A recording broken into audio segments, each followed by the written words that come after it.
This is a gripping story by Arc Absolute, a loyal fan of the Chronicles of the Kingdom of Lyrian. The guys see a man in a cloak and ask who he is and what he is doing. Arc Absolute says that he is evil like everyone else and calls himself a black hole. A luxurious hall with a fireplace, chandelier, and strict classical furnishings. A sharp surge of tension, the space seems to distort. The phone rings. The maid informs Arc that the Duke is back. The man says, "Here's how it is." The woman smiles. Arc says that here they meet. Arc is told that the power contained within him is truly terrifying. His strength not only exceeds all expectations, but also perfectly combines with the secret arts of the family. But from now on, he will have to go through a thorny path. The man says that his name is Absolute and calls on him to live, valuing his own views and chosen path. The guy asks again. The other guy says yes. Arc Absolute reveals that he is the son of a merchant.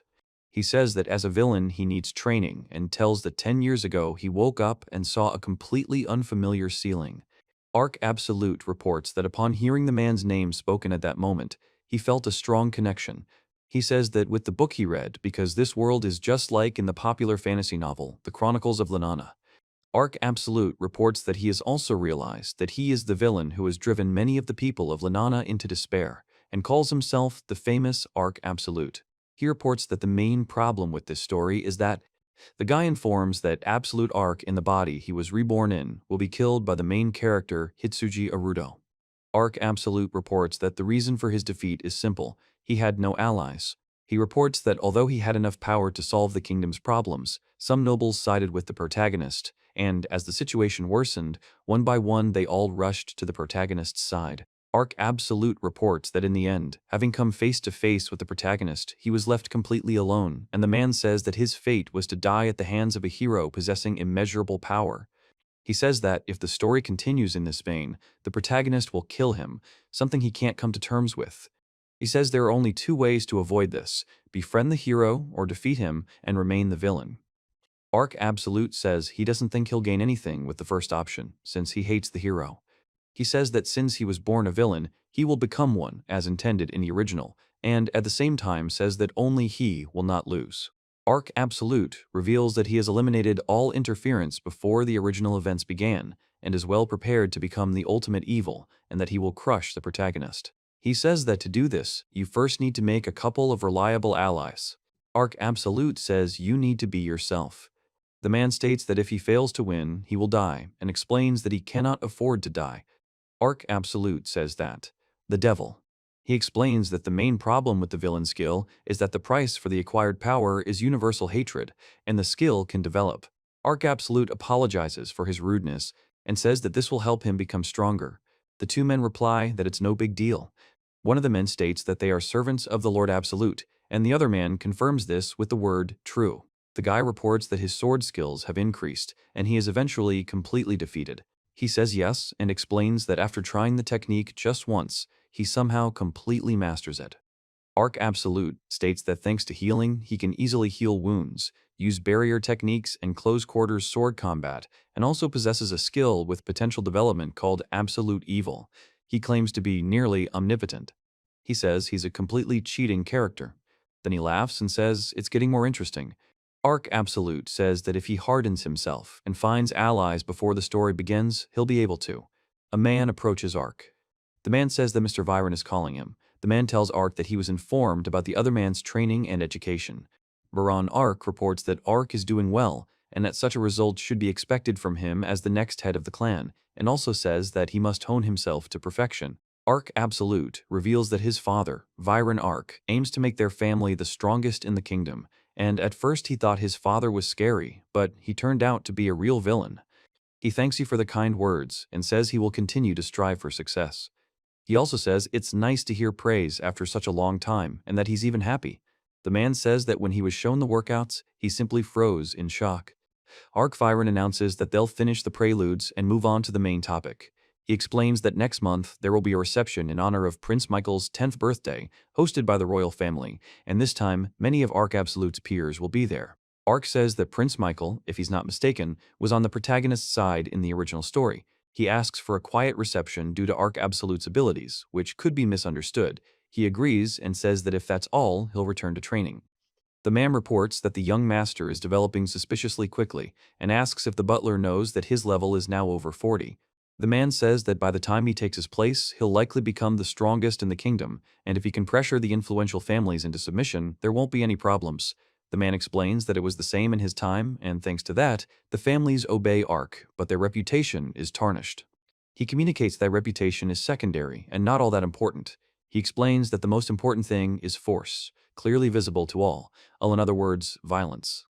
Ark Absolute says that in order to gain the loyalty of the nobles, they must improve their opinion of Lord Absolute.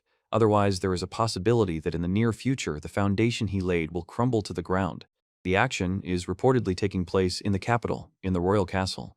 A man and a woman are chatting with other guests at a reception. He says that Your Majesty and His Royal Highness the Prince are present. Duke Ark says to accept his congratulations. The man says it's Duke Ark, but who's next to him? He says he's glad they met for the first time and introduces himself. The man says he's figured out who he is. Ark Absolute states that he cannot afford to lose and explains that if he loses, he will die. He says he can't believe it happened. The boy informs Lord Viren, Absolute. Viren Ark asks Count Jose how he's doing, and he replies, fine. Ark Absolute says the lower-ranking nobles are going through hard times. The man says that he heard that the son of Ark Absolute will also be coming today, so he wanted to introduce his offspring and pay his respects. He asks what the other guy's name is. The guy says his name is Chris Jose of the Jose clan. Ark says he's glad to meet them, and the other young man replies that he's glad too. The young man says that even the lower nobility dislikes them, and this makes him fearful for the future. He hopes that he can at least reach his peers. The girl says she can't believe it, and Ark Absolute explains that it really is true. He reports that this is the best way to avoid collapse. The Archduke announces that he has already greeted most of those present, and that it is now time for the adults to be alone. He can go to the next room. Ark Absolute replies that he understands. Several people are talking in the hallway. Ark Absolute states that he cannot allow himself to be weak, because weakness is death. The guy says that if he can't win, he will die, and explains that this is not a joke. Ark Absolute says this is a reception hosted by the royal family. He looks forward with a determined expression. In the large hall, children run away in panic. One of the boys screams, and he stands, watching what is happening. Ark Absolute says that the families gathered are of low rank, and asks how they had the courage to come here. The guy orders her to get out. The girl agrees, and the man confirms it. He stands with his back to her and looks forward. The guy says they're just ruining the party. Ark Absolute asks what they're doing. Several men look worried. He tells them they can't let any of them die, and explains that if anyone dies, they all die. He explains that they only have one chance and asks everyone to stick together. Ark Absolute reports that he is still asking questions. The scene depicts a shoe hitting a floor. Ark Absolute says he wants to know what's happening to the Ark clan subjects. The girl, man, and boy behind him look worried. He reports that they seem to have dared to use violence. Jose reacts with fear. Ark Absolute says he'll listen to their excuses first. The man says that depending on their answer, he might forgive them. He says that worthless fools who rely only on the power of the crowd have dared to go too far, and this irritates him. The guy says that raising a hand against the subjects of the Ark clan is the same as challenging the Ark clan. He says he's memorized their faces and orders them to leave. Several people run away in panic. The sound of a door opening is heard in the large hall. Ark Absolute announces that he has no intention of stopping. The guys look stunning. Ark Absolute reports that he forgot to disable the skill, and now it's better. The guy thanks Mr. Absolute for saving him. The guy reports and asks for forgiveness for the fact that they disgraced the name of the Ark family. Ark Absolute supports the guy. Texas Maj refers to by management. He says that he is from the family of Count Jose and asks if he has any problems with them. The boy asks for forgiveness for forcing them to witness the indecent scene and explains that they were being oppressed by members of the upper-class noble families, so he was unable to fight back, which led to the conflict escalating. The guy says that all responsibility lies with him and asks to spare the others from punishment. A girl from the Cruel clan announces that she is Lady Cruel and apologizes for the intrusion. The girl reports that Mr. Chris was defending them and was injured in the process, and that they are responsible for this. The girl asks to spare Mr. Chris. Ark is surprised and says that Chris is more popular than him, and then explains that he is not jealous at all. Ark Absolute says he understands everything. He says that it's not just Chris who is to blame for what happened, but everyone, and asks if they know why. The woman tells Chris to answer for everyone, and Chris explains that they allowed themselves to be humiliated. Arc Absolute informs that the interlocutors must be partly aware of their own poor reputation and asks why they have gathered here at all. He says they should have known how they would be treated when adults weren't around. The man remains silent, his head bowed.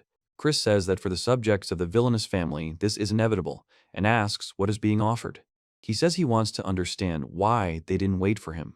The girl and the boy say they don't understand what's going on. He explains that the incident occurred because of the difference in rank between them and that he would not allow them to do whatever they wanted. Arc Absolute says that even now they showed fortitude, daring to go alone, even though they were afraid, but he's not done yet.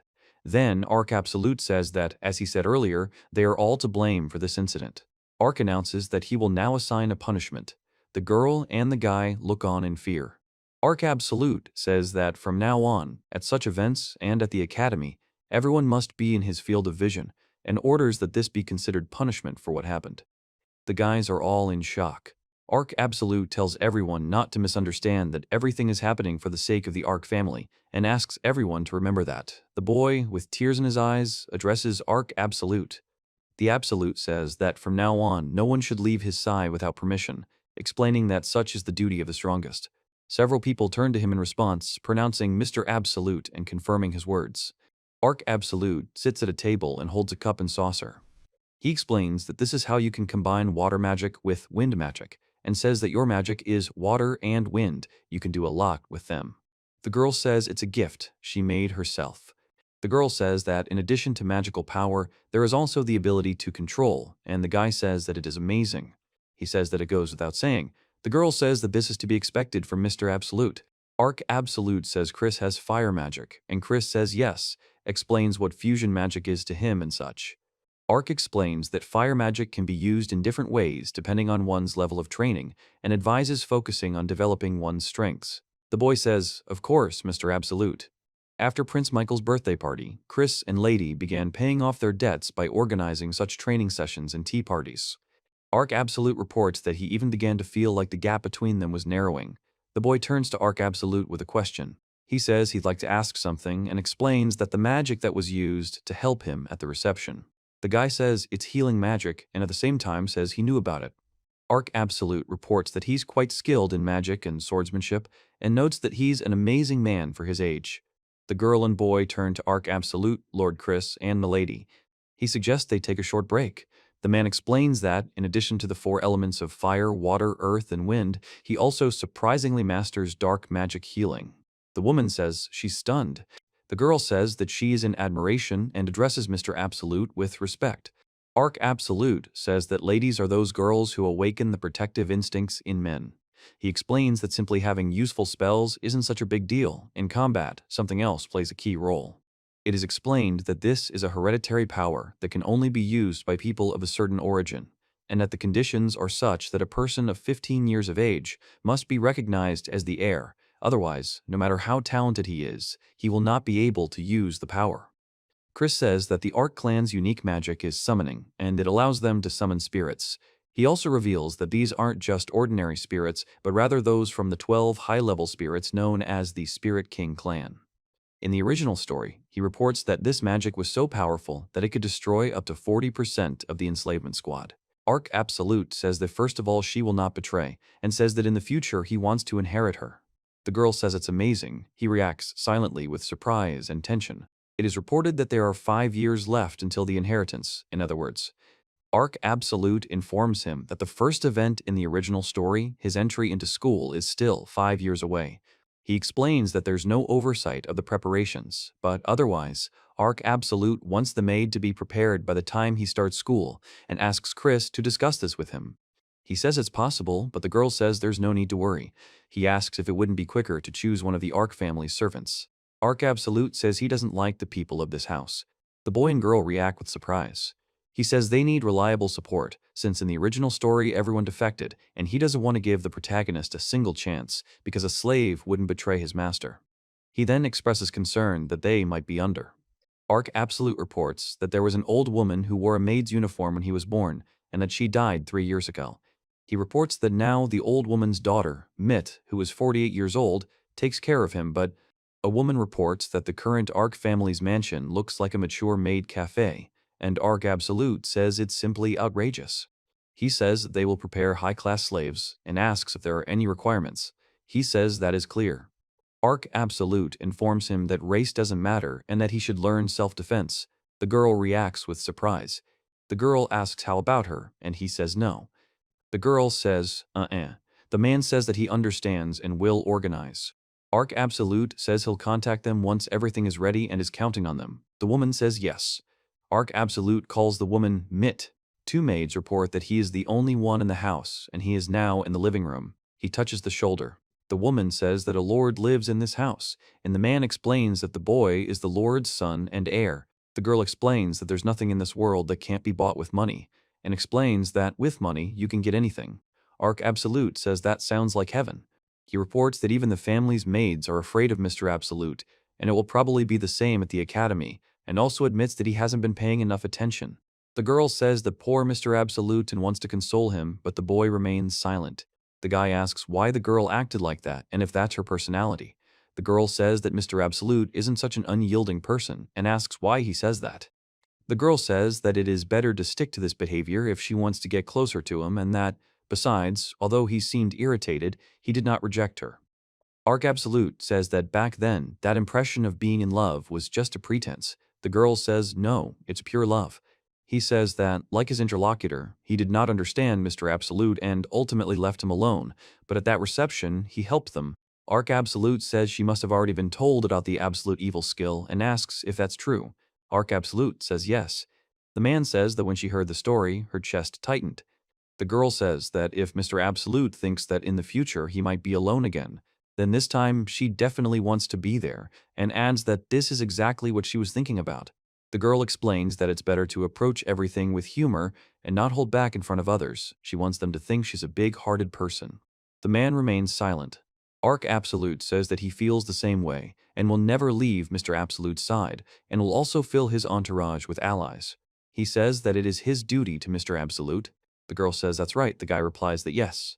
Then the guy says that he did the right thing by approaching the girl first. She says that of course. Arc Absolute says that he needs to keep other girls from flirting with him and lay the foundation for the future, and the man asks if the handsome high noble doesn't have a promising future and wonders if that's the girl's true motives. The girl says that perhaps it is better for Mr. Absolute to have many allies, and adds, well, in the top panel, a man in uniform addresses a girl in a carriage. The man says he'll wait for her there and asks her to be careful. Arc Absolute agrees. The image shows the house of Count Jose, a slave trader's mansion. Arc Absolute enters through a gate guarded by soldiers. The man says he's glad to welcome him and thanks him for coming. A man asks to be kind to him today. He stands opposite. Arc Absolute reports that he's picked up a large number of slaves on request and that Chris will be accompanying them, so if you need anything, let him know. He explains about security. The man says that restrictions are being placed on the slaves, so they are asked to arrange themselves more comfortably. The man explains that this is not necessary and invites them in. Arc Absolute says he'll clarify matters and there's no need to lower prices, as he doesn't like being in debt. The man understands. He thanks Count Jose for his hard work. Count Jose responds with gratitude. Arc Absolute announces that from now on he will be bringing slaves here one by one. The young man explains that their actions are bound by a contract skill, so they won't cause any problems. The guy asks to wait over there, and he asks to let me know if anyone is interested, and asks if he understood correctly that this is an individual system. Arc Absolute says that since this is his first and last purchase, he needs to choose wisely, and that it's like buying a house. The woman thanks Mr. Absolute for waiting. The man invites her in first. The girl reveals that she is Vul, a wolf tribe member and 8 years old, then asks to be bought. Arc Absolute wonders if this meeting could have been fateful. He announces that he will be bringing slaves one by one from now on, and asks if he would be interested in a slave. He explains that this is all he needs as a villainous aristocrat. Arc Absolute reports that what he is looking for is the highest and strongest of the best products. The girl says she's from the wolf tribe and she's 8 years old. She asks him to buy her. He says, wow, the girl moans. Arc Absolute explains that she looks like she's about to cry and says it hurts every time someone dislikes you like that. The man says that, in any case. The guy says Chris is a wolf, a warrior tribe, and even at this age they are stronger than other races. Her current level is 18, with the skills Mercy and Ferality, and given her growth potential, he would recommend her. The girl confirms this. The girl says she's scared now, but she'll get used to it if she's treated kindly, and it's better to buy them now while they're young. The man looks away thoughtfully, silently. The girl cries and begs him not to do it. Arc Absolute says that perhaps he should have acted more carefully. Elizabeth says that she is 43 years old, and if she is bought, she will take care of the young master. He says the following. The top panel shows feet taking steps. The bottom panel shows Arc Absolute stating that he cannot afford weakness. He explains that these aren't just handcuffs, but shackles that can't be removed without a key. He explains that these shackles are designed to restrain powerful magicians and that only someone with the key can remove them. Arc Absolute says he feels like he's heard the name Maria Stella somewhere before. Maria Stella reveals that she's 15 years old. He explains that at first the heroine was cold, but eventually the protagonist buys her, and she becomes kind to him, after which he says she was supposed to be that kind of heroine. The woman says that if the interlocutor is tired, then you can let him burn your knees, but when he wakes up, the woman says she'll help and asks what's going on here, then identifies the man as Ki. The woman explains that men are always like this and suggests not to be shy, she'll help properly. Arc Absolute remains silent. He announces that he's buying these two, asks her to go and request a contract, and apologizes to Chris, saying that Elizabeth will be in good hands with her. Arc Absolute informs that from now on he will be their master, and that the two of them will henceforth serve as his servants. He explains that because the Arc family doesn't have a very good reputation, he doesn't intend to kill his interlocutor. The girl says it seems like the two of them haven't figured things out yet. The girl says no. Arc Absolute says they're his slaves and shouldn't forget that. He tells her to be careful with her speech from now on and asks if she understands. He then reveals that he has forced two women to submit. The woman kneels and apologizes. The other agrees. The woman says Maria. The woman asks how Arc Absolute has gotten used to the work. Arc Absolute says that he has mostly gotten used to it. The man asks how things are with Absolute Sama. The girl says she doesn't know. The woman says that at first, the only thing she cared about was spending time with him, but after observing his life for the past few months, she no longer knows. The man reports that his master is surprisingly quiet, unlike other members of the Arc family. Arc Absolute reports that his speech is marked by both respectful and aggressive words, and his expressions are largely devoid of emotion. The woman explains that sometimes he shows a face that tells a story. The woman says she's never raised a hand against servants or lower-ranking nobles, though she's impressed by those around her. The girl and the boy smile. The woman tells Maria she's fine and asks her to stay as she is. The boy asks Mitsama. The woman reports that something strange is happening and asks what's going on. The girl and the woman next to her look worried. The maid screams, "Ah!" The man asks why. Then Arc Absolute explains that she gives the impression of being a bad person, and that's always the case. The woman says that if she weren't afraid of the master, she would lie and asks him to understand her. He asks if she's afraid of the master. The woman states that since the girl officially becomes Absolute Sama's servant, she has the right to know about Absolute Sama's ability, Absolute Evil. Arc Absolute asks for continued support for Absolute Sama. The girl says she'll come in herself. The girl explains that she's handed over the job to Mitsama and will be taking care of them from now on. Arc Absolute asks for Maria. He says it's clear. The man says it doesn't bother her. Arc Absolute says he doesn't care what other people think. He's Absolute Arc, and even if the whole world hates him, everyone sees him differently. He explains that he says this, but deep down he knows they see right through him. The man explains that this gaze is full of determination. He says it's a little sad and also bittersweet. Arc Absolute says he can't read because he has no arms. The girl says she can help and will read for him. He says that the woman declares that from now on she will be by Arc Absolute's side as his slave, servant, and sister, and asks him to let her heal the wounded boy. The woman says she will never allow Arc Absolute to be alone and calls him Young Master. Arc Absolute tells him to prepare a bath for him and be ready. Arc Absolute tells him to let him go. He understands. The girl asks if she can join them. The man states that by using this, he will crush the Arc family. A woman screams. A man calls her a moron and asks why she always tries to act like one. The man touches the woman, who is sitting on the floor among the shards of broken dishes, and she begins to explain why. The girl says he confused her to the point of horror. A few months later, the man announces that he plans to resign in a couple of months. The woman reports that Arc Absolute has quickly mastered the maid's work and can now handle the cleaning independently. Her task is complete. The girl asks him to take care of Mr. Absolute in her stead. The woman says, He asks if the woman isn't afraid of him. The woman says that if she says she's not afraid at all, they won't believe her, but, you see, the elderly woman informs her that since the girl is officially becoming Mr. Absolute's maid, she has the right to know about his absolute evil skill. The girl listens. The woman says that such a terrible impression is created because of his strength. The man remains silent. The maid reports that the Ark family's servants sympathize with the young master, so they inevitably end up taking on secret assignments, and the butler explains that the master has become extremely serious and rarely smiles. The woman says that the responsibility for this lies with the adults, and she knows that it is too much to ask because Ark Absolute is still young. He asks for continued support. The girl announces that she is entering. He asks if this is Maria. The girl explains that she has taken over Mrs. Mitt's duties and will now take care of them. The woman says Ms. Mitt told her about the conversational skill and then begins speaking with a hesitant, Ark Absolute says it's clear. The man asks if it bothers the girl. The man clenches his fist on the girl's chest. He says he doesn't care what other people think. He is who he is. He says that deep down he knows that everyone sees him differently. The woman says his gaze is full of determination. Ark Absolute says that at the same time there is bitterness and sadness. He says that with such determination he will continue to live despite the pain. Ark Absolute says, "Hey." He says, "Leave me alone," and asks what you're doing. The woman tells the young master that from now on she will be by his side as his slave, maid, and sister, and asks him to let her heal his wounded heart. The woman declares that she will never leave him alone. Ark Absolute tells the girl to prepare a bath for him and get ready. The girl asks him to let her go, and Ark Absolute says he understands. The girl asks if she can join them. He says that it is not necessary, and the man says that despite this, they still take baths together. The man says that with this, he will destroy the Ark family. Ark Absolute says he doesn't want to be washed and asks to stop. The woman explains that it's necessary to wash away dirt and fatigue. The man asks if he understood everything.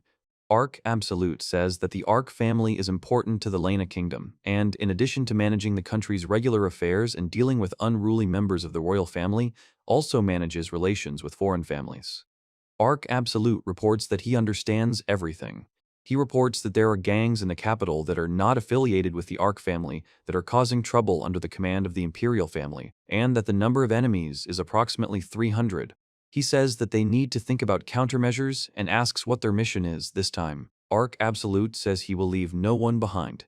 The woman says she's offering to take a little rest. Ark Absolute reports the location as the aquamarine territory on the border between the Lena Kingdom and the Empire. He explains that the main culprits are presumably members of the Emperor's noble family. Ark Absolute then speaks to Dute Noir. The woman reports that the Noir family is known for its involvement in the Empire's underground activities, and recently they have been trying to expand their influence to other countries, which is why the kingdom of Leilana was also attacked. Ark announces that he's been assigned a mission and leaves the preparations to the girls. The girls respond that they're fine, and one of them asks Ark if he's going anywhere. The text explained that the Noir family and the Ark family have a long-standing conflict, though their goals differ, and that Ark is calling out the opposing organizations. Ark Absolute says yes and asks to be allowed to go with him. The girl promises they won't be a burden, and the woman asks to be allowed to accompany him. He says that there's no need for that, and he can handle it himself. He then says that he might not be able to come back tonight, so it's okay to go to bed without waiting for him. The woman says she understands and asks everyone to be careful and take care of themselves. A call to conquer the country, crushing long-standing enemies, is heard throughout Aquamarine.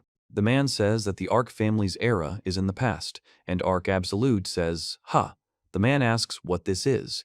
He says it's a dark hole. Ark Absolute delivers a powerful blow. The man falls backward, losing consciousness. 3 men in cloaks approach the scene. The guy tells her to calm down and explains that it's teleportation magic. The man says that those who escape the magic are attacking this bastard. Ark Absolute says what's going on with you and calls the guys, and the other man responds with surprise. He screams. The man says that they can't do anything against this boy. Ark Absolute says that's all. He says it's a waste and asks what they mean by unsung heroes. He then explains that they're nothing more than convenient pawns. The man explains that, as expected, the royal family is hopeless and says he needs power. Ark Absolute reports that they need strength to withstand the rebel onslaught. In the upper right section, a man runs away, hiding behind a cart. In the upper left section, he is shown kicking the ground. Below, he falls to the ground and screams, and a man calls out his name. The guy says he's a servant of the Noir family, and if someone lays a hand on him, the Noir family won't remain silent. Ark Absolute asks about the Noir family. He says he was looking for a worthy enemy. The man says that he will be the first to die. Ark Absolute says he's just like everyone else. The man looks at him with fear. Maria says, "Welcome back, sir." Then he says he already told her to go to bed. Arc Absolute reports that the master is fulfilling his duty to this country.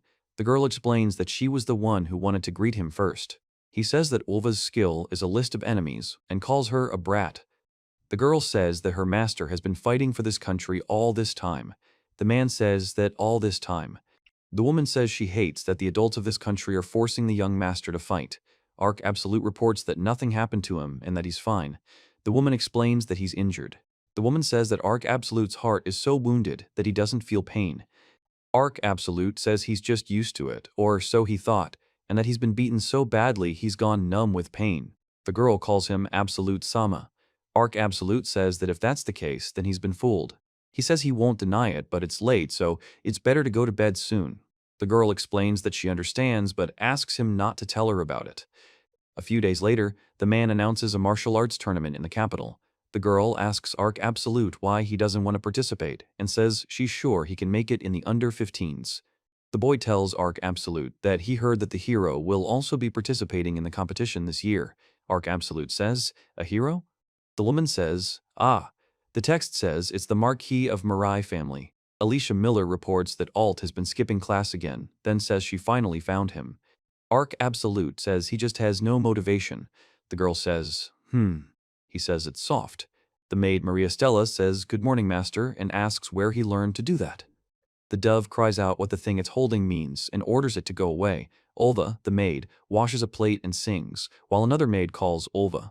The woman asks if the owner has returned to his room, and the girl replies that he has. The woman says the owner returned right after breakfast and offers to help. The girl explains that the owner gave her chocolate, and the woman says that they did a good job, as it had been a hard day. The girl says that if the owner hadn't given her any, she wouldn't have known such a delicious and sweet food existed. The woman says it's excellent and asks if anything happened at breakfast. The man remains silent. The girl reports that the owner offended her. Arc Absolute says that, as the woman says the owner wasn't very angry, and the girl replies that she knows. The woman asks for forgiveness and says it's her fault. The woman explains that she was just eavesdropping using her skill. The girl says she had the same idea and hopes the master will rely on them a little more. The man says it's the same tenderness of Absolute Sama and it should be like that. The guy asks if Maria is working today and says they're planning a mock sword fight. Maria explains that she sometimes goes to the kitchen and asks if he wants to go too. Maria says she wants to become strong enough to protect her master. The girl tells the owner not to expect any favors. Arc Absolute reports that he sees the girl is serious. The girl attacks, lunging forward with her weapon in hand. He and the girl with the sword clash in combat, their blades clanging against each other. He strikes downwards, and the girl deflects it. Then he steps back sharply. Arc Absolute says he had high hopes for a knight, but he's so easily harassed. Arc Absolute says, "Damn." Arc Absolute fights a girl who strikes with a sword. He tells Maria that there will be another fight. The man calls her sister. The boy asks for another fight. The girl starts to speak but doesn't finish her sentence. Maria Stella announces that she is an aristocrat. In another shot, a girl and a boy are playing fencing. Arc Absolute explains that his father was a fine knight and his mother was strict and loving. He then speaks and he reports that his family of 4 lived in peace and happiness and tells that he had a sweet brother with poor health. The woman reports that he is asleep and explains that he can't wake up because his body can't move. The man explains that this condition is called sleep paralysis and that he can't do anything until he fully wakes up. The woman explains that this state can last from a few seconds to several minutes. The woman reports that restoration magic is hard to find and that she was even told that there is no cure, and the guy explains that how. The girl says that something must be happening and continues that it is either she and her dad. They used the highest spiritual rank and potions to heal, they borrowed money, but the two people remain inseparable. Arc Absolute says that he has lost 3 loved ones and only one big debt remains, then says that the woman says she has more important things to do. The man says it's true.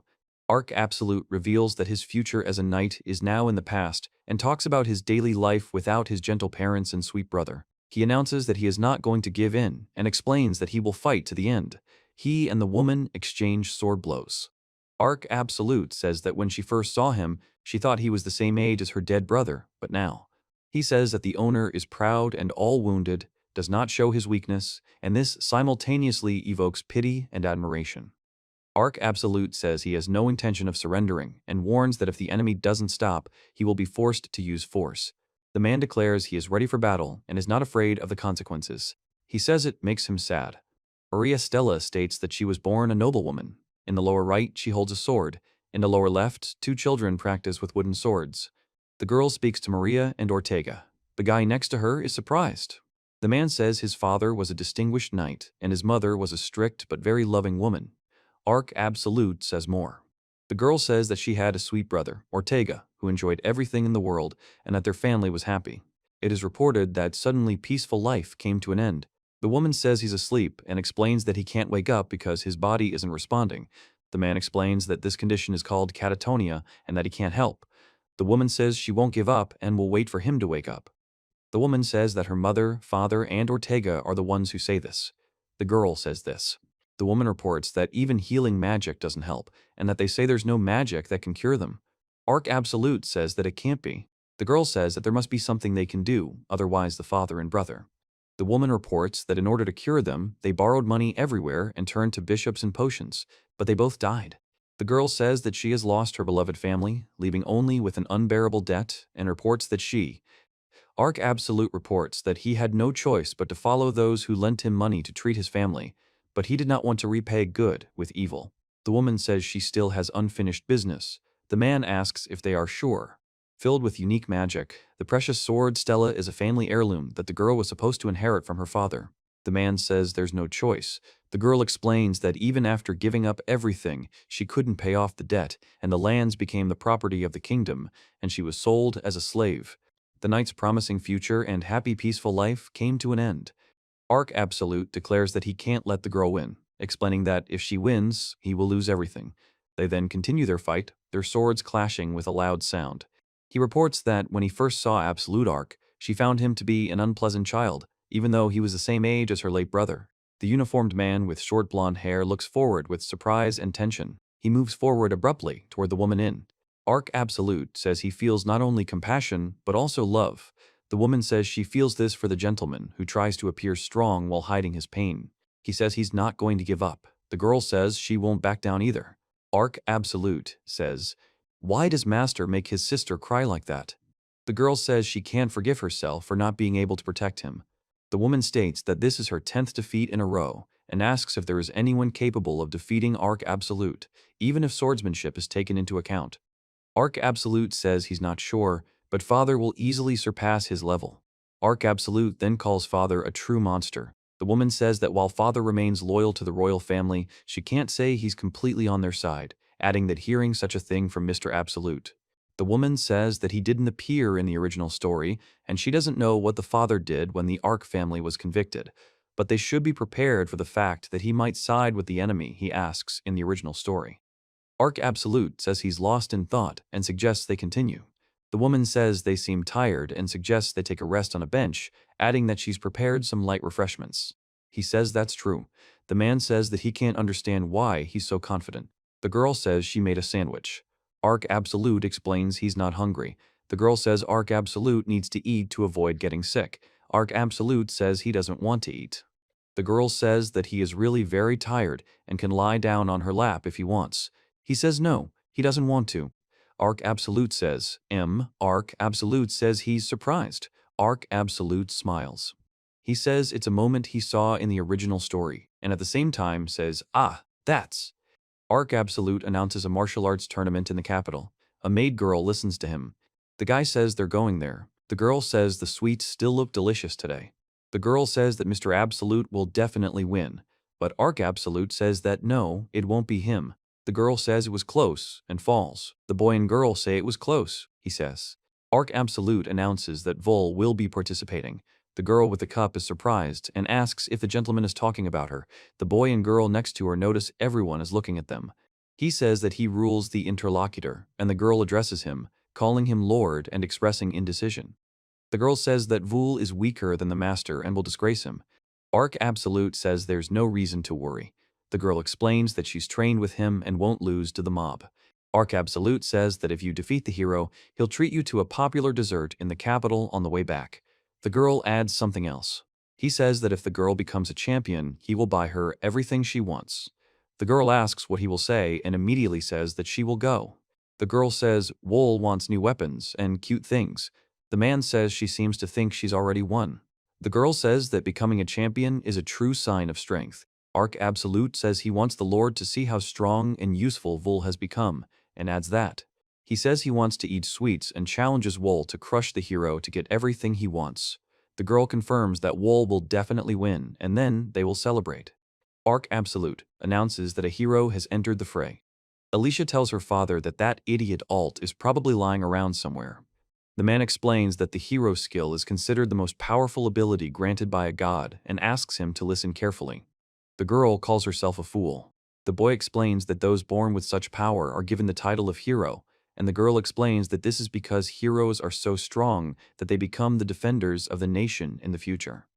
The man says that as soon as he gets distracted, something important happens, and he needs to realize his responsibilities.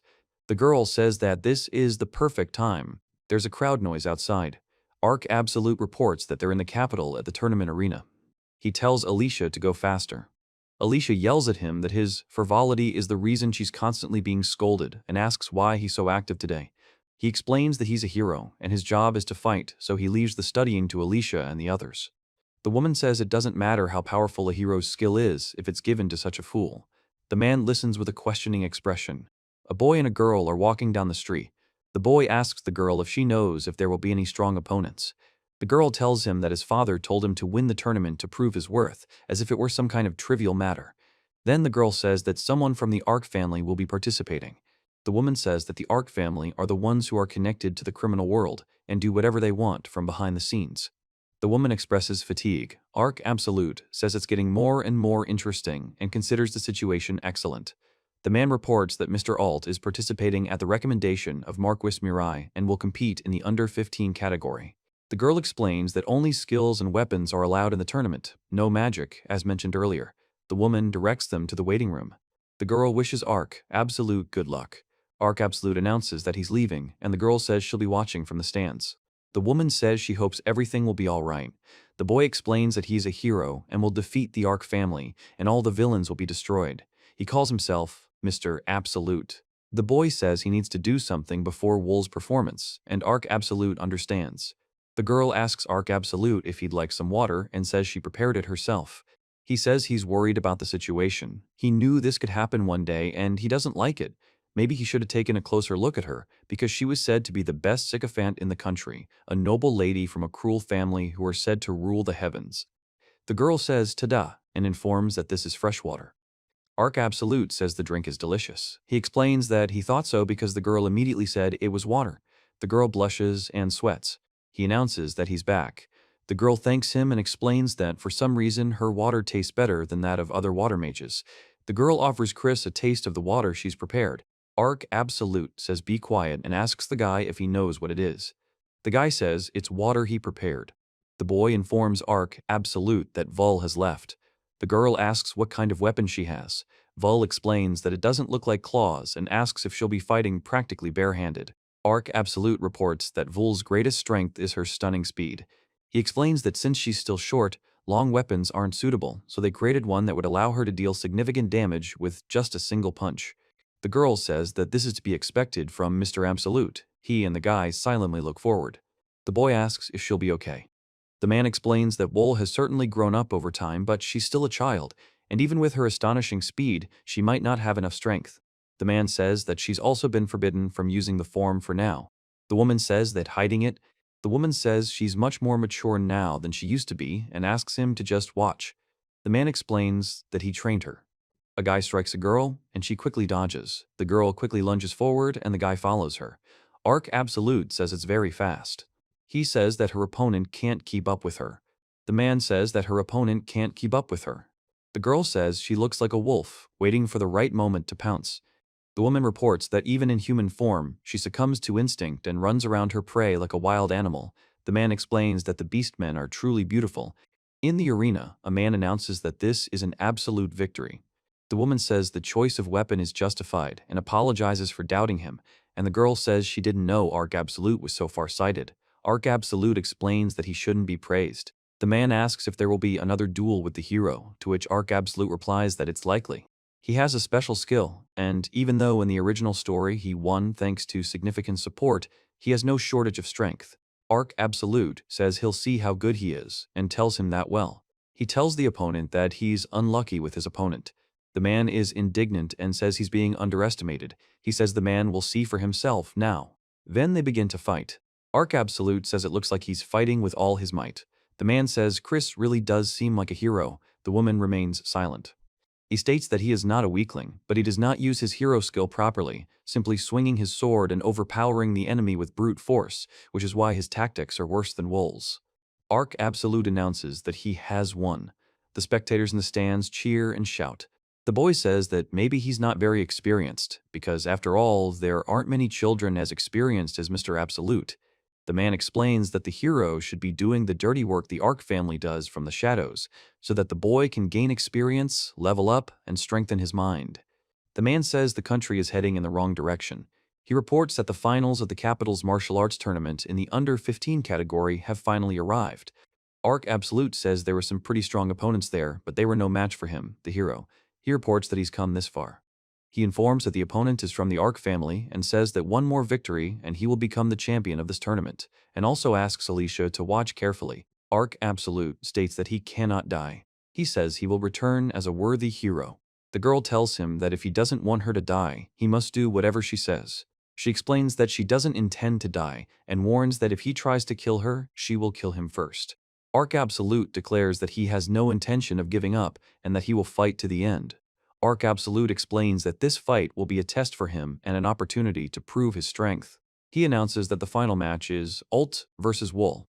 Arc Absolute shouts that it started and rushes forward. Arc Absolute asks if the other person is from the Arc family. The woman says it's for her master, and he asks what. The girl says that if he wants, she can show him how it's done, and asks him not to be afraid. Arc Absolute looks on in surprise. The girl says that he looks like Yuna, but he has the look of a predator, and asks what kind of terrible training they gave him in the Arc family. He reacts to this. Arc Absolute reports that someone from the Arc family told them to participate in the tournament, and if they win, they will get delicious food, so. The girl says she doesn't have time and strikes the man's arm with her sword. The man tries to fend off the attack. Arc Absolute says that what speed and strength, does this mean that she is usually underfed? The girl runs to Arc Absolute and says that she will not forgive him and the other Arcs. Arc Absolute and the girl fight, their blades colliding with a loud sound. The girl and the man move sharply towards each other. The man says that he can barely keep up with it so quickly. A girl kicks a man with a sword. The man with the sword says that he can't, as a hero, fight such a small girl and demands that she not underestimate him. The man with the sword expresses irritation. The guy stabs him with a sword and says that this is the end. A woman shouts to Arc Absolute that Alt is downstairs and asks where she went. Alt runs across the arena. The woman reports this with alarm. Arc Absolute looks ahead tensely. Two men watch the scene from the balcony. A girl stands in the arena. A man falls to the floor after being hit. Several spectators express surprise. The man lies unconscious. The girl says it's great. The girl says she can't wait for sweets and calls it the sweet taste of victory. The woman sighs heavily. The girl reports that the idol from the Arc family is currently generating a lot of interest in the country. Arc Absolute is looking forward with confidence. He tells us that this place is called the Colosseum and explains that gladiator fights take place here. He explains that spectators come here to watch the fights and support their favorites. The girl reports that they actually won. Arc Absolute explains that the hero's skill could have been a problem, but the wielder was weak and couldn't fully utilize it. He explains that Vul is the strongest in this arena, and if the hero had landed a single blow on Vul, they would have lost. But she knew this and therefore didn't give him a chance to attack, and so he tells them that they are not going to give up and explains that if they fight, they can get out. The man says that if they don't give up, they will die and suggests that they surrender to save their lives. He explains that they can't just give up because then their fate will be decided. Arc Absolute explains that in the original story, the hero was weaker than Absolute because he lacked combat sense. He explains that even without this sense, had they gotten closer, they could have lost, and adds that from now on, they need to keep an eye on the hero. The girl says she's back and offers to eat sweets and go shopping. He says hi. Arc Absolute says that Vul has done a good job and says that he will definitely reward her. The girl says she can't believe he actually came here. He says he came to help. The man says, go ahead and take whatever you want. The girl says, hooray. The woman says she can't believe that even as a hero, he lost. The man lies on the bed. The woman explains that Alt believed he could win by relying on strength alone and hopes this defeat will teach him something. The girl says that her father, instead of leaving everything to Alt, could have come up with some countermeasures himself, and that it is unfair that she is constantly scolded for Alt skipping classes, although she is the one who takes care of him. The man says it was his father who decided to take the hero in the first place. Alicia says Alt has finally woken up and asks how he's feeling. Alt says he's lost. Arc Absolute tells Alicia what he's decided. Alicia says that, unfortunately, he has, and asks if he's learned his lesson. Alicia explains that she believed in him and that he would understand his duty as a hero, and is glad that Arc Absolute has finally realized it. The guy says he will destroy the Arc family. The girl asks what's going on. Arc Absolute tells her the rumors were true and the Arc family are true scoundrels. The girl explains that, watching that girl in the finale, she thought that nobles who enslaved and forced a little girl to fight shouldn't exist. The woman says that the Arc family is a high nobility, but that if they are contacted, the Mirai family will suffer, and that it is pointless for a commoner like Arc to destroy high nobility. The woman asks if Arc is listening to her. Arc Absolute tells Alicia that let's bring down the Arc family together, and the man says that he didn't listen at all. He says that he is sad to admit that he cannot crush them alone, but if Alicia is with him, everything will change. The girl says, "You shouldn't joke like that." The woman says she won't join Arc Absolute with such baseless arguments, and if he wants her to side with him, he must find a compelling reason and gather a large army. Arc Absolute says he will only support her then. The woman explains that until then, he shouldn't get involved. He states that he wants to gather soldiers from the royal family and high nobles and crush them, noting that Alicia thinks completely differently. Then he speaks clearly. The guy says he will do it, turning to Alicia. The woman says it's from Prince Michael. Arc Absolute says yes, he wants Vul brought to the royal palace. The top text states that Michael cannot be allowed to become an enemy now, and that Michael was likely one of those who provided military support to the hero in the original story. He tells Vul that they are heading to the palace, as Prince Michael has summoned them. Vul responds with a question. Yes. The girl says that Vul did something wrong, and now they will kill her, and at the same time expresses bewilderment and fear. Arc Absolute says no one will touch her. Someone probably caught her eye at the tournament and wanted to take her for themselves or something. The girl asks if they'll give Vul back and if her master hates her. The man tells her master. He says he won't give the girl up and asks her not to be afraid. The girl thinks about Arc stroking her head. He explains that the girl should simply refuse Prince Michael's offer if she doesn't want to side with him, and he will do everything possible to protect her. Arc Absolute says that the girl will eventually belong to him. The girl says that she will belong to the master. Michael Inanna reports that Absolute Arc and the slave Vul have done a good job and invites them to come in and sit down. The girl calls Prince Michael, and Arc Absolute asks why there are so many guards. He says he's next in line to the throne, and the guard warns him that it will be a disaster if anything happens to him, asking him to be patient for a while, despite the discomfort. The man asks if there aren't too many guards for simple protection. Arc Absolute says okay and puts his hand on the girl's shoulder. The girl growls and gets angry. The guy asks why they were called today, and the man says that it won't take much time and it will only take as long as it takes to obey. The boy demands that Arc Absolute give him his slave and promises to pardon him in exchange. Arc Absolute refuses. The girl asks if that's all the boy wanted to say and says that then they'll leave. The four guards draw their swords. The man with the sword warns them to sheathe their swords for the first and last time. He asks what they're trying to do and why the guards have drawn their swords. The man laughs. The guard tenses. The boy says he can't believe the infamous Arc family is so stupid and asks what he'll do against so many guards. Arc Absolute says it looks like the boy needs to be taught a lesson. The woman says that if the girl becomes hers, she will spare him and asks what the slave will say. He grabs the girl by the shoulder. Arc Absolute says that the master will never lose to them, and the girl says that Vul belongs to the master. He screams, "Get lost and die." The man says he's watching both of them seek death and explains that they will be killed by the guards for daring to raise a weapon against him. That will be his version. Arc Absolute tells the guards to kill them. The guards answer yes. The guards are surprised. He tells Vul to call for help and say that Prince Michael has gone mad and ordered the guards to kill the heir of the Arc family. Vul replies that he has. The boy expresses confusion and asks what's going on. Arc Absolute punches the girl. Arc Absolute declares that he's not going to stop. The top panel shows severed hands with handcuffs. The middle panel depicts three figures with injuries and blood. He says he warned me, right?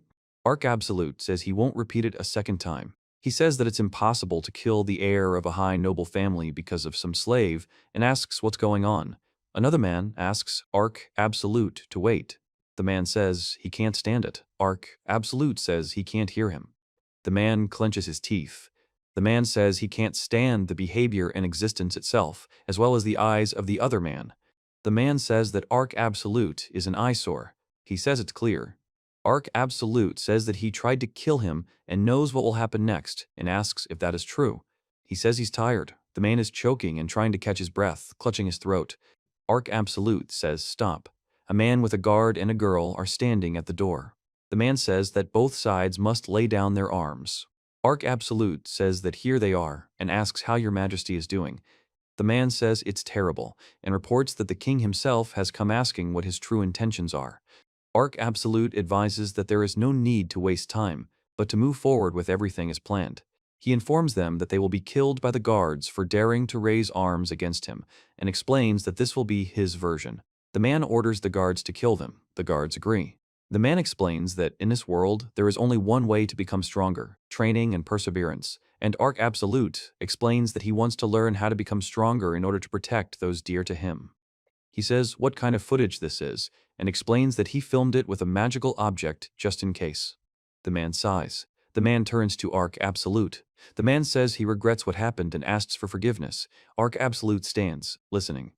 The man states that the Arc family supports the royal family, even if it means staining their hands with blood to ensure the proper governance of the country. He says he never thought they would be repaid in this way. Arc Absolute says that if that was the decision, the Arc family will reconsider its position regarding the royal family. The man sits silently, sweating and listening intently. Arc Absolute smiles. The man says it was Michael's doing, and the other man probably won't believe it, but he never thought it would come to this.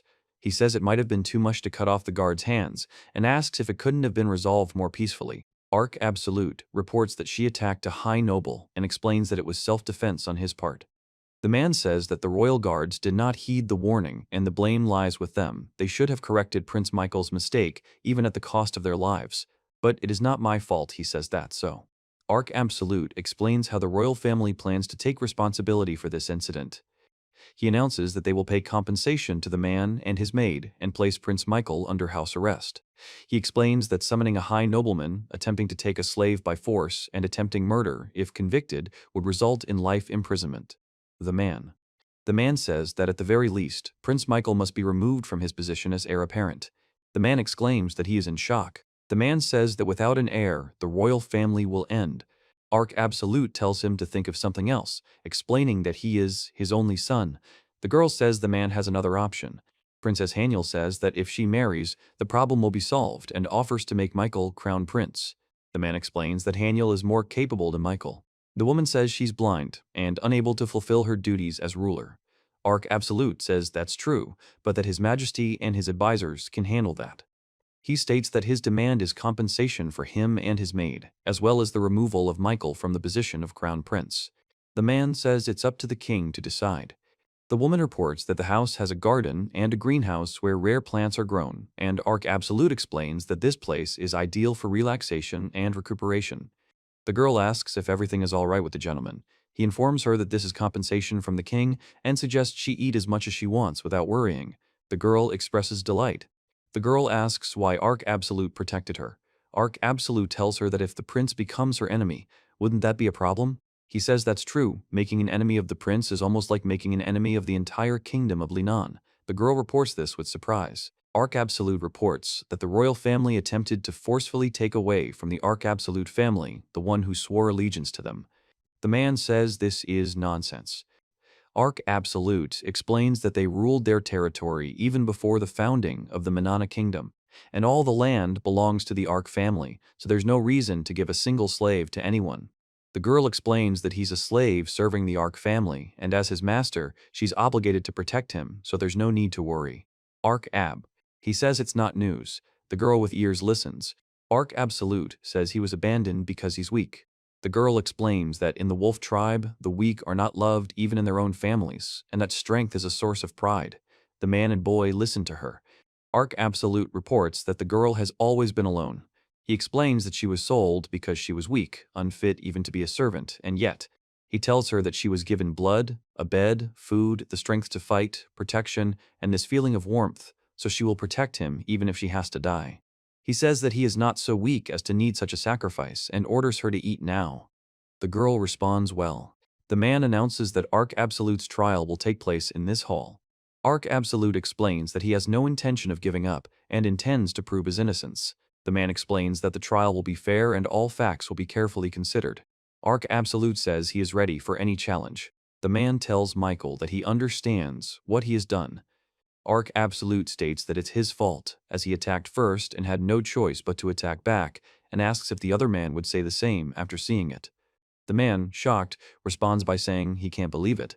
The man says that the Absolute gave it to him and says that he did something unimaginable. The guy tells him that he, that coward, has ruined the 10th birthday party again and it's his fault. Then the guy explains that's why he wanted to teach him a lesson. The man reports that this happened because of the Duke's intrigues, not because of the Arc family. The man explains that the Arc family is the victim, and in any case, Michael has committed a crime. The man explains to Michael that he is being stripped of his position as crown prince, and that such a thing usually lands him in prison, so he should be grateful. Michael doesn't believe this and looks worried. The boy is outraged that he must leave the position of crown prince and calls it ridiculous. The man says this will be the end of the royal family. The boy asks him to reflect on his actions and use the experience gained in the future, after which he tells him to leave. The man explains that if the boy shows this footage to all the nobles, the man apologizes. The man says the other man didn't hear what he said and calls him Michael. The man explains that Michael is still a child, and he hoped that Michael would grow up with time, but he never imagined he would reach such a point of madness. The man explains that the current problem is making Haniel the crown princess, and asks what to do. The man suggests betrothing Haniel to the Absolute. The second man reacts with surprise. The man says that opposing Duke Zen, who supports Michael, means making an enemy, but making an enemy of the Arc family, and especially the Absolute, is far more dangerous for the country, and he thinks it's a good idea. The man addresses someone as Your Majesty, the man says. 5 years later, Arc announces that this is the Arc family estate. Maria Stella says she's giving up and explains that she hasn't been able to keep up with Arc lately. The woman says it's a little frustrating, even though he's adorable. Vul announces it's his turn and asks Maria to fight him. Vul states his age, 13. Arc Absolute states that he is Mr. Absolute. The text states that Arc Absolute is 15 years old. He says that if you need to think about something, it's better to go for a swim, and explains that as a villain, he needs it. Arc Absolute announces that he has finally turned 15. He reveals that he is 15 years old. He says that once he enters the capital's academy, the main plot of The Chronicles of Lanana will begin. The girl says she'll wash his back and says she's already decided to do it, though Arc Absolute explains that it's not necessary and that he now goes to the bathroom alone. The girl asks if he's already done it himself, and Arc Absolute adds that, besides, he says he wouldn't mind taking a bath with his master. The man says it's depraved. Arc Absolute tells them that tomorrow is a very important day, and they have worked so hard for it, and then tells them not to worry, everything will be fine. He says he will take good care of them, but demands they leave him alone. The man says that the crossed blades will decide the fate of one of them. Arc Absolute explains that their family's unique spirit summoning magic is due to the first head of the family establishing a connection with the Spirit King, and explains that to obtain the magic, one must kill an existing host and adopt the mark carved into their skin. Arc Absolute tells his father that he understands. He says that he won't let himself be killed just like that and that the other person will have to make a decision. He says that he has already decided everything, addressing his father. Arc Absolute reports that in the original, by the time this power was inherited, the father was already dead and the Arc family had already shed its blood. He says that the last time they fought was when the other person was 10 years old. He looks forward with a serious expression on his face. Arc Absolute states that he cannot afford to make a mistake. He stands surrounded by black particles and makes a sound of movement. Arc Absolute states that it is a black hole and stands clutching his sword, surrounded by dark hands reaching out to him from below. He says he's using a black flame slash, then he shows a powerful strike that destroys the surface. He says his level is already above 90. The average warrior level in this world is 20. In the original, there were no characters above level 50 except for the Absolute, but this power. Arc Absolute reports that he is quite strong and admits it. He explains that the difference between their experiences is too great and may sound harsh to him. Arc Absolute confirms that the enemy is definitely above level 50. He announces that it's his turn and rushes forward. He punches his opponent's sword. Arc Absolute states that he cannot afford to lose and explains that he must do everything in his power to win now. He strikes, the man is surprised that Arc was able to stop his strike, then he speaks up and continues the attack. Arc Absolute jumps for the sword in hand. The man attacks Arc Absolute and screams, asking how he can handle this. Arc Absolute looks at the broken glass in surprise. He reveals that this is the man who has defended the country for decades, and says that he knew of his strength but did not expect it to be so great. Then he lands abruptly, sword in hand. The man says that's great, Absolute, but he's just getting started. Arc Absolute says that perhaps a little more force is needed. He says that true power should be used. He screams. Arc Absolute delivers a powerful blow, destroying the object in front of him, then looks forward with tension. He says that if he can't win, he will die, but if he wins, he can go home. He explains that he can't afford to die here. The image shows a powerful explosion or impact that shatters a rock surface, causing fragments to fly and cracks to form. The man makes an effort to move the sword. Arc Absolute stares intently, holding the sword. He says he has become very strong. The man looks at him in surprise. Arc Absolute watches silently. The man suddenly stands up amidst the destruction and shouts that this is their end, and orders Arc Absolute to surpass him. He announces the call of the spirits, and orders the primordial spirit to appear. Arc Absolute reports that he, the girl, is unconscious. The woman says she can't let Arc Absolute die because he's her only hope. She explains that if he dies, she'll die too. Arc Absolute announces the name Black Hole. He says that there is nothing in this world that cannot be changed, and explains that if a person cannot change something, it means that he simply does not want to do it. The man asks why Arc Absolute spared him, and explains that unless he is killed, the magic will not be transmitted. He says that if this power requires sacrificing his own parent, he refuses. The man explains that Arc ruined his own life for this country and asks if the price of life isn't too high, if it's all for the sake of transmitting magic. Arc Absolute reports that in the original, death was an everyday occurrence for Absolute, and he would definitely do anything to inherit this power. But here he is. He asks what the other person will do now, explaining that unless he dies, he won't be able to master the inherited power. The other person says he's thought about it. He asks to be allowed to make a contract with the spirit he summoned, explaining that without unique magic, he won't be able to control it.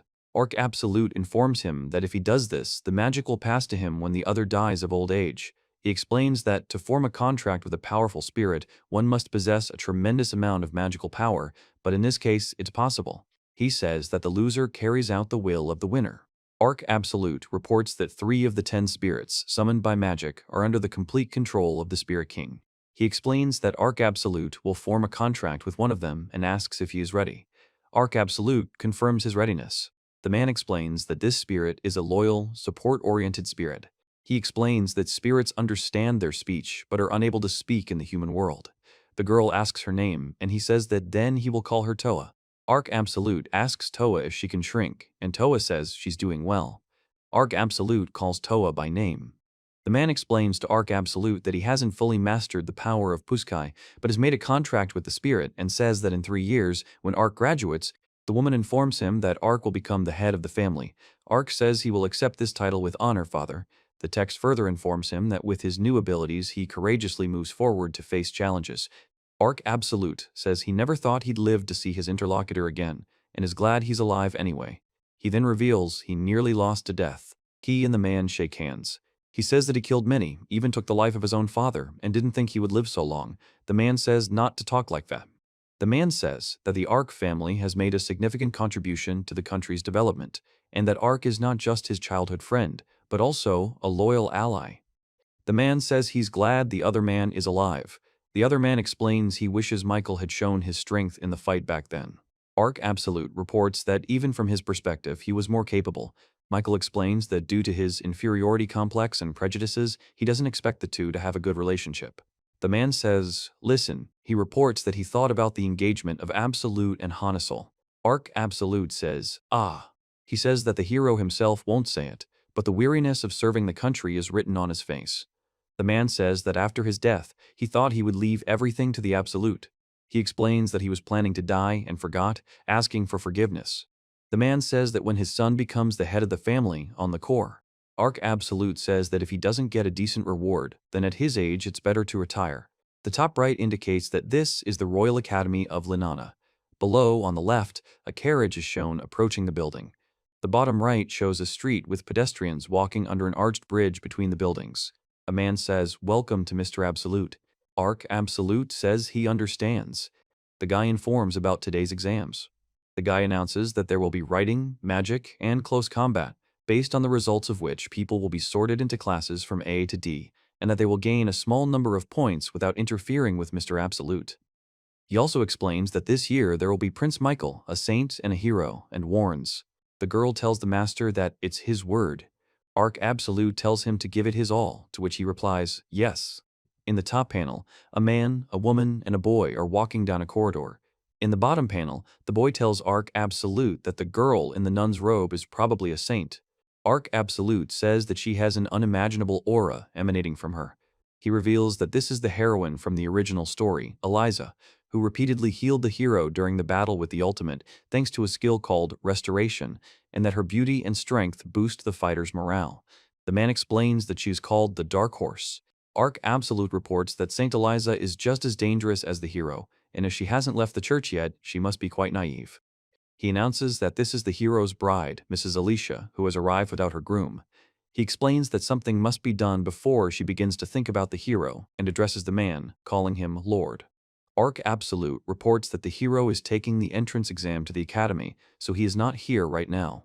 He reports that he received a letter of recommendation as a gift from the royal family and that they say he is only half an aristocrat. The girl says that, in her opinion, this girl with her naivety will have a hard time at the academy. He reports that the applicants should all gather. The boy announces that a random opponent will now be chosen for the participants to fight. The girl explains that the exam is designed to assess swordsmanship and magic. The man says the fight will continue until one of the participants steps out of the ring or until the examiner stops the fight, and that's it. The man says to wait until they call. The girl confidently advances forward. Arc Absolute warns her not to approach and prepares to attack.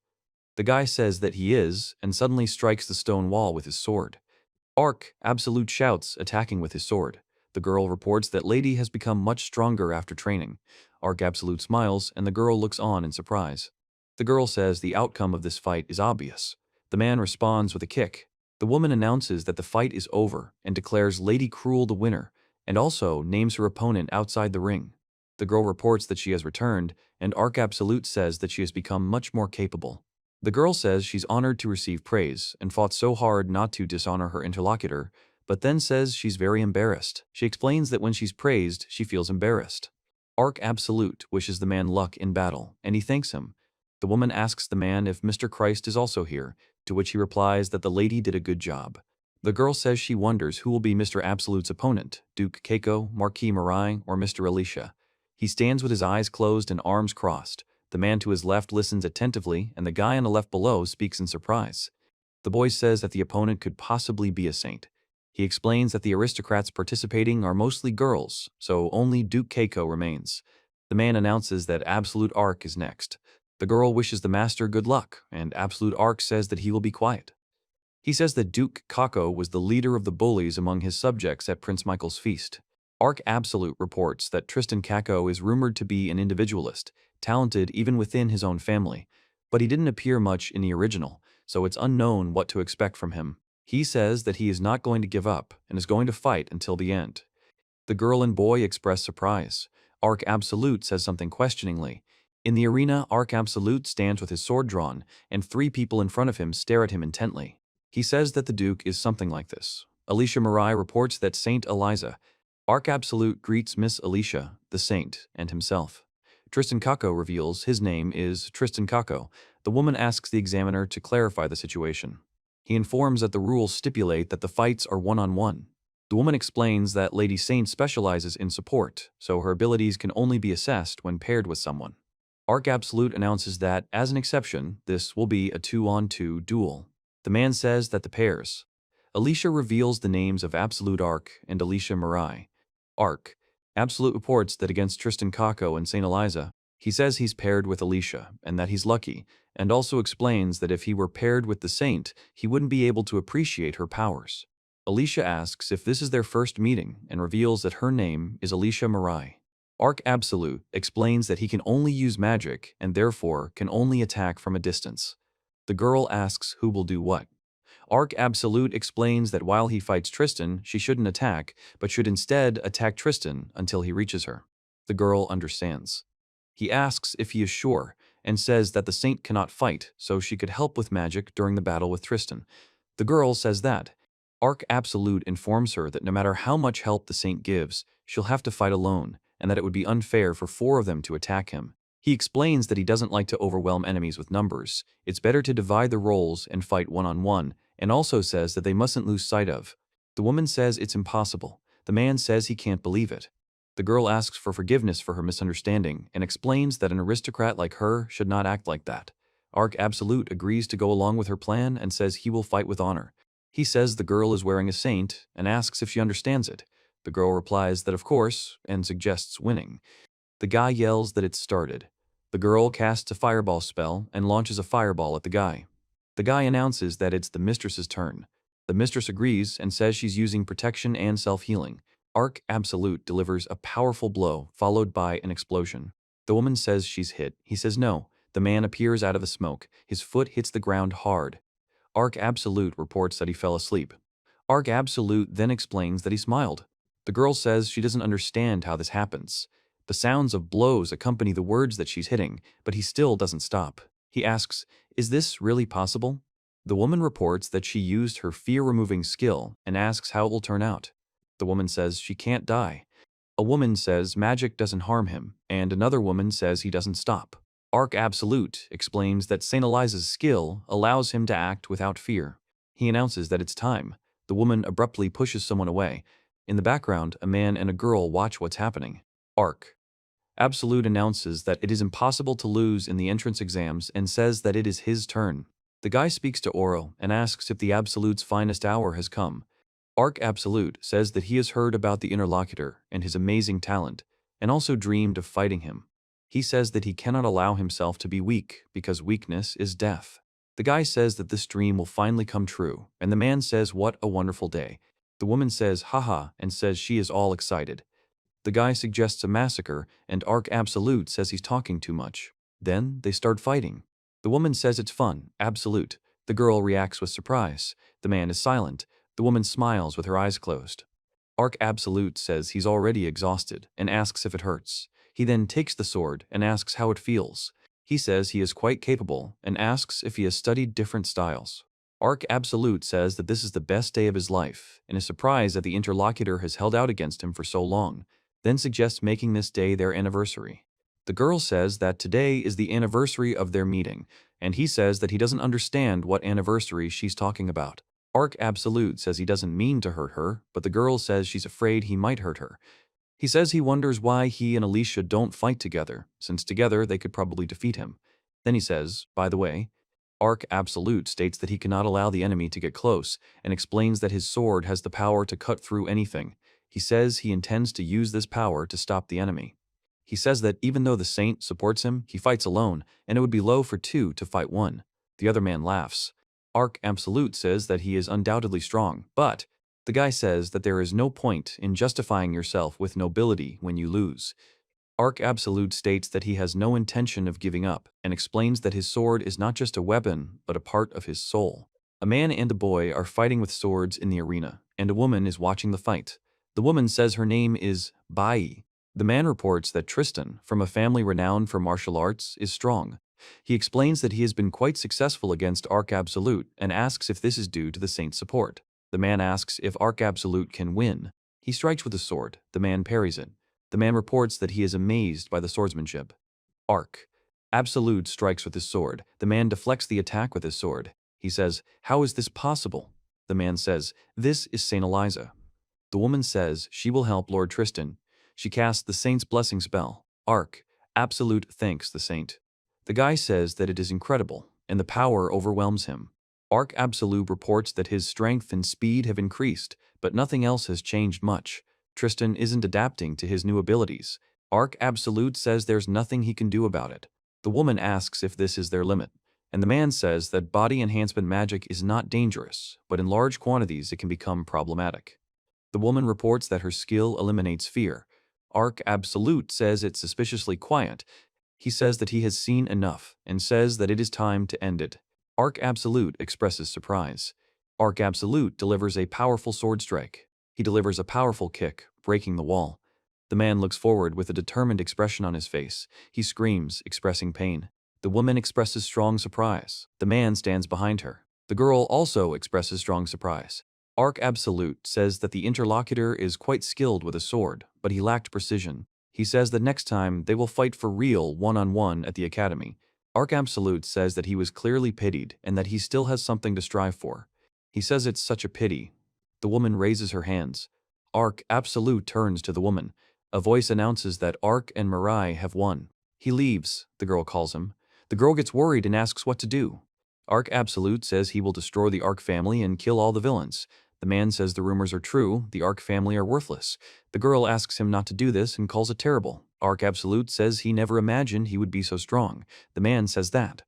This is reported to be the Arc destined. Arc Absolute says, well then, Arc Absolute says that he came here to propose a deal and explains that if they agree, they will benefit, but if they refuse, they will lose the opportunity. He reports that everyone has worked hard, trained hard, and given it their all. He explains that they will now be entering the academy where, although they say status doesn't matter, it is still extremely important. He explains that therefore, they must show the unity of the Arc House.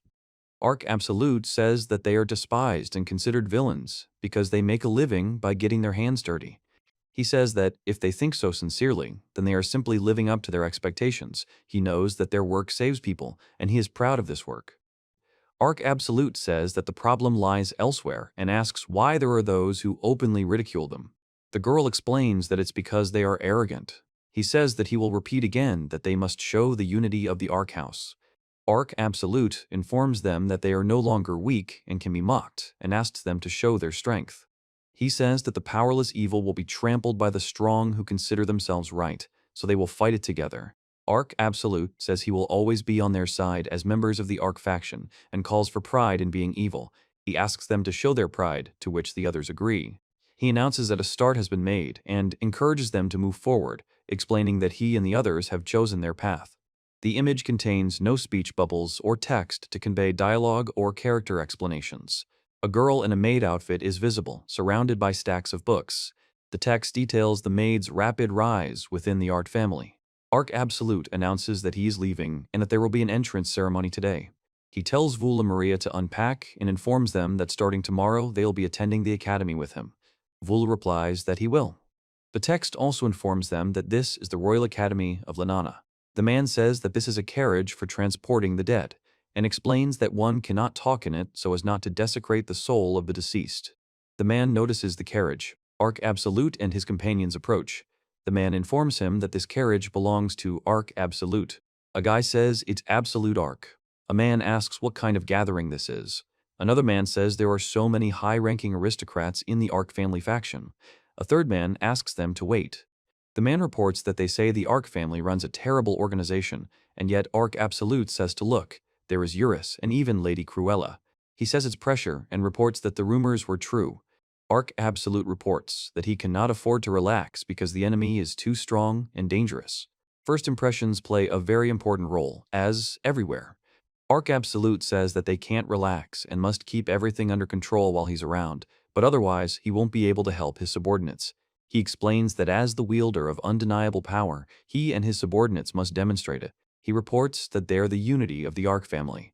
A guy says it's better not to approach them. Another guy says he doesn't want to go to their class. A third guy explains that Lady Cruella is so beautiful, and a fourth guy yells, "Don't be stupid." Arc Absolute reports that someone tried to get close to her earlier, and it is said that he almost killed that person. He tells to remember the Arc family and the Absolute, who leads it. Arc Absolute reports that something unexpected or shocking has happened. The boy apologizes and explains that he was supposed to be helping, but ended up in Class B. The girl says that she can trust Mr. Absolute's help, she'll take care of everything. The woman reassures Mr. Chris. Arc Absolute reports that Oriana and Misto have been placed in Class A and says they did well. He says his flattery is getting tiresome and asks her to stop. Misto Brows laughs and explains that it's all thanks to Arc Absolute's training and that on his own he would have gotten into C without a doubt. Oriana Festa bows. An elderly man congratulates the students on their admission and greets them warmly, while a group of students applauds. 3 students listen to a speech. It is reported that this is the Royal Academy of Lanana, where in Lanana, aristocrats enter the academy at the age of 15 and study for 3 years. It is reported that, in addition to the aristocracy, the children of famous merchants and those recommended by the church are also admitted here. Even commoners, with the support of aristocrats, can enroll here. The most important thing here is status and academic performance. Michael Linane thanks the director and the entire teaching staff for their warm welcome. Arc Absolute says that they, as the people of Lanana, will become something to be proud of, will grow and learn here, and will become close comrades to protect their country in the future. He says they will become stronger. Arc Absolute says that we must not lose to evil. Michael Lanana announces that he proposes working and studying together for 3 years. He says he heard how he needs to gather supporters at the academy, defeat the Absolute, and regain his position as Crown Prince. Arc Absolute is silent, then says that although he was stripped of his status as Crown Prince, it seems he still isn't satisfied. The woman says she will meet his best self. He explains that the prince still has events in the story to look forward to, and much is yet to come. Arc Absolute says that in the end, only he will remain. It is reported that they wish you a good journey the next day. Arc Absolute says that the events from the original will begin soon, and we need to be prepared, although he said so. He says he can't lose, and that events can't unfold as planned. The woman addresses him as Mr. Arc Absolute says he's a little lost in thought, but is fine, and may look nervous. He informs them that from today on, their job will be to accompany him to and from the academy, as well as prepare lunch, and asks them to behave decently. The girl and woman respond that they understand and agree. The girl says she relies on her interlocutor. The woman smiles silently next to her. A young man and 2 young women are walking along a path near a gate. A man and 4 young men in uniform greet each other. The man says good morning, and one of the young men replies, "Yeah." Arc Absolute announces that they will part ways here and will be in the waiting room until lunch. The 2 girls stand silently next to each other. The girl says that the academy is incredible, what a huge building and how many people there are, expressing admiration. Arc Absolute laughs and says that the girl now resembles the old Vool, then asks what's wrong with her, as she's been so down lately. The girl explains that as her master's maid, she must be perfect and wants to become as mature as him, but not quite. The woman says that Mr. Absolute is so pleased with Arc. She says it's amazing. The guy tells the girl that she's already a wonderful maid and invites her to go. The girl replies that it's him. The guy exclaims, turning to her. Arc Absolute says it's the girl from the tournament. The girl listens. The guy asks who they are. The girl and woman look at him silently. The guy asks what? The woman says she's at work. The guy tells them to wait, and the girl in the maid costume demands they stop. The girl in the maid costume suddenly grabs the guy's arm, surprising him. Arc Absolute says that they know that they are from the Arc family, and asks if the interlocutor thinks that touching a maid of another house is against the rules of decency. He says what a grip, and at the same time expresses surprise. The crowd is surprised and concerned. The man yells at Alicia to stop. Alicia says that's not true and that he just wanted to talk to her, then asks if it's her fault now. The girl says he's with her and asks if something's wrong. The man nods. The girl says that she is here too, and can't stand people like him. Alicia says she'll have a talk with Art, and calls him an idiot. She introduces herself as Alicia Marai and says the idiot's name is Art. Maria explains that they serve House Arc, her name is Maria, and the girl's name is Vool. The girl apologizes and wants to know which house they're from, and the girl says they'll report what happened to the gentleman. The girl says, "Let's go." Alicia says no and sits down. Arc Absolute, says the Arc family. Then comes a shout asking why he's being treated this way, adding that they've only just been admitted and already have problems. The girl reports that the children of aristocrats have gathered at one academy and asks if this will cause problems. The image shows a large hall with a staircase and groups of people conversing. The woman says it's spacious here. The girl explains that even though this is the academy's premises, it's a fairly spacious training field, and they were asked to gather here. The man reports that the Absolute is still missing. The guy tells Art to calm down. The girl and the 2 guys simultaneously say, "That's enough." Art leaves. The girl says she heard about Art's behavior. The boy explains that his father will scold him again and asks why he has to go through that. Arc Absolute, says Alicia. He reports that the Arc family faction is here. Several people enter the room. The woman says that being popular must be very tiring, but there's no need to worry because they're with him. In the top panel, several people with different facial expressions look forward. A guy with long hair explains that they shouldn't take it too seriously, addressing Arc Absolute. A girl with short blonde hair says they've been treated like this since day one and asks if they can leave. Arc Absolute says it's rude. The bottom frames show several people. He says that they are looking for death and asks what they are staring at. Several people kneel, covering their faces with their hands, while others stand and watch. The girl reports that the atmosphere changed after his appearance. Arc announces that he's ready to jump into the fire and yells for her to calm down. Arc runs, and the girl screams. Arc Absolute says he wonders how many punches he can take. The man says everyone's attention and all that. The boy asks Mr. Absolute not to start a fight on the first day. The guy says they just got in and are already rowdy, calling them energetic. The girl next to him looks at him in surprise. 3 people to the left listen to him. Teach Toto announces that he's in charge of Class A and welcomes the introduction. He understands that they're now classmates and interested in getting to know each other, but he thinks it's rather rude to stare at someone like that. The man says that if everyone is so interested, then this space can be used for training fights. The man says they are interested in each other's strengths and says they will split up at first, as this is a great opportunity to get to know each other. The man says so. Arc Absolute says, Absolute and Art. The girl behind him expresses surprise. The girl says she doesn't understand what's happening. The guy says he'll start with them, and the girl exclaims in shock, what's going on? A woman tells Arc Absolute not to do anything stupid. The man explains that Arc Absolute's opponent is Arc Absolute. The girl is surprised. The guy says he's glad to see the girl, and the girl with the braid looks puzzled. The woman smiles. The guy says he's calling Art and asking what he's doing there. The man tells Arc Absolute to come here. Arc Absolute apologizes for the wait and says this is their first time communicating, introducing himself as the hero Arth. The man says he knows and asks what's wrong. The guy says he knows a little about Arc Absolute and is lucky to be fighting him so soon. He says he'll get straight to the point. The guy asks if he'll be able to stop committing evil deeds if he wins. Arc Absolute says he knows about the interlocutor's family's connection to a dark organization and accuses him of cruelty to a beast woman girl. The girl screams, asking Art what he's talking about. He says that if he loses, he'll honestly admit he was wrong. The man asks what he's even talking about. Arc Absolute says, don't you dare look at the other detectives, and clenches his fist. He clenches his teeth. He shouts his name, running up to another boy. The man says it's unacceptable to call a classmate a criminal and orders Arc to stop. The man also says he hasn't given Arc permission to start yet.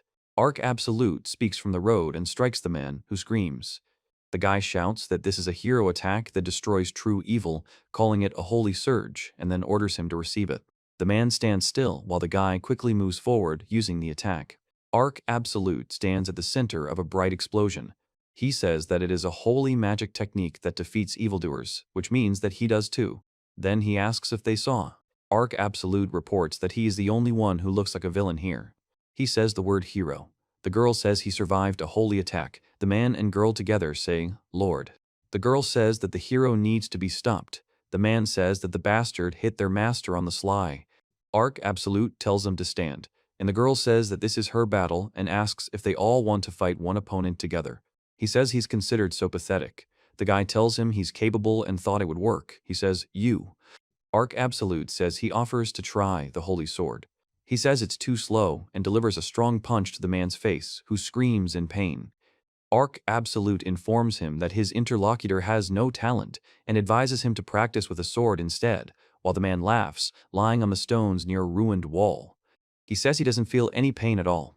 He then goes on to say that he won't lose because there are so many people suffering in this country because of the Arc family. Arc Absolute says he must help everyone, including her. Then he abruptly runs away, screaming for everyone to die. He delivers a powerful blow to the opponent's ribs, breaking them, then continues the attack, hitting him with his fists. He signals that the opponent is beginning to lose consciousness. Woman screaming, Art. Arc Absolute says the other guy talks a lot, but isn't strong at all. He has the skills of a hero, but in reality, he's just a petty degenerate who only knows how to shout about his rights. The other guy falls to the floor, and Arc Absolute calls him a weakling. He tells the other person to shut up and asks what the other person understands. Arc Absolute says he's evil and that he'll crush the enemy and save her.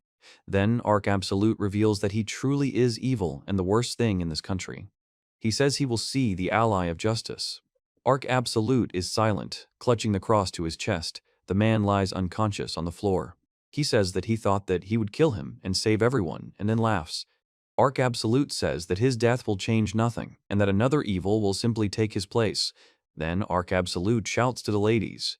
3 girls listen to him. He tells Misto to tie the hero to a pole, bring the other teachers, and explain everything to them, and tells Oriana to keep an eye on him so he doesn't escape. He also tells everyone to get to work and attack if they detect any strange movements. 3 girls say yes. The girl with long hair says she will heal him. The woman explains that there is nothing in this world that can be called a true home, and that she cannot afford weakness. Arc Absolute explains that he has no intention of giving up, and that he has a goal for which he is willing to fight. He says they wanted something. Saint Eliza says it was she who pushed the hero to such behavior. The girl asks what they're saying and says she didn't do anything. The text below asks who's behind all this. The girl reports that the ladies of the Arc family do not forget to behave elegantly.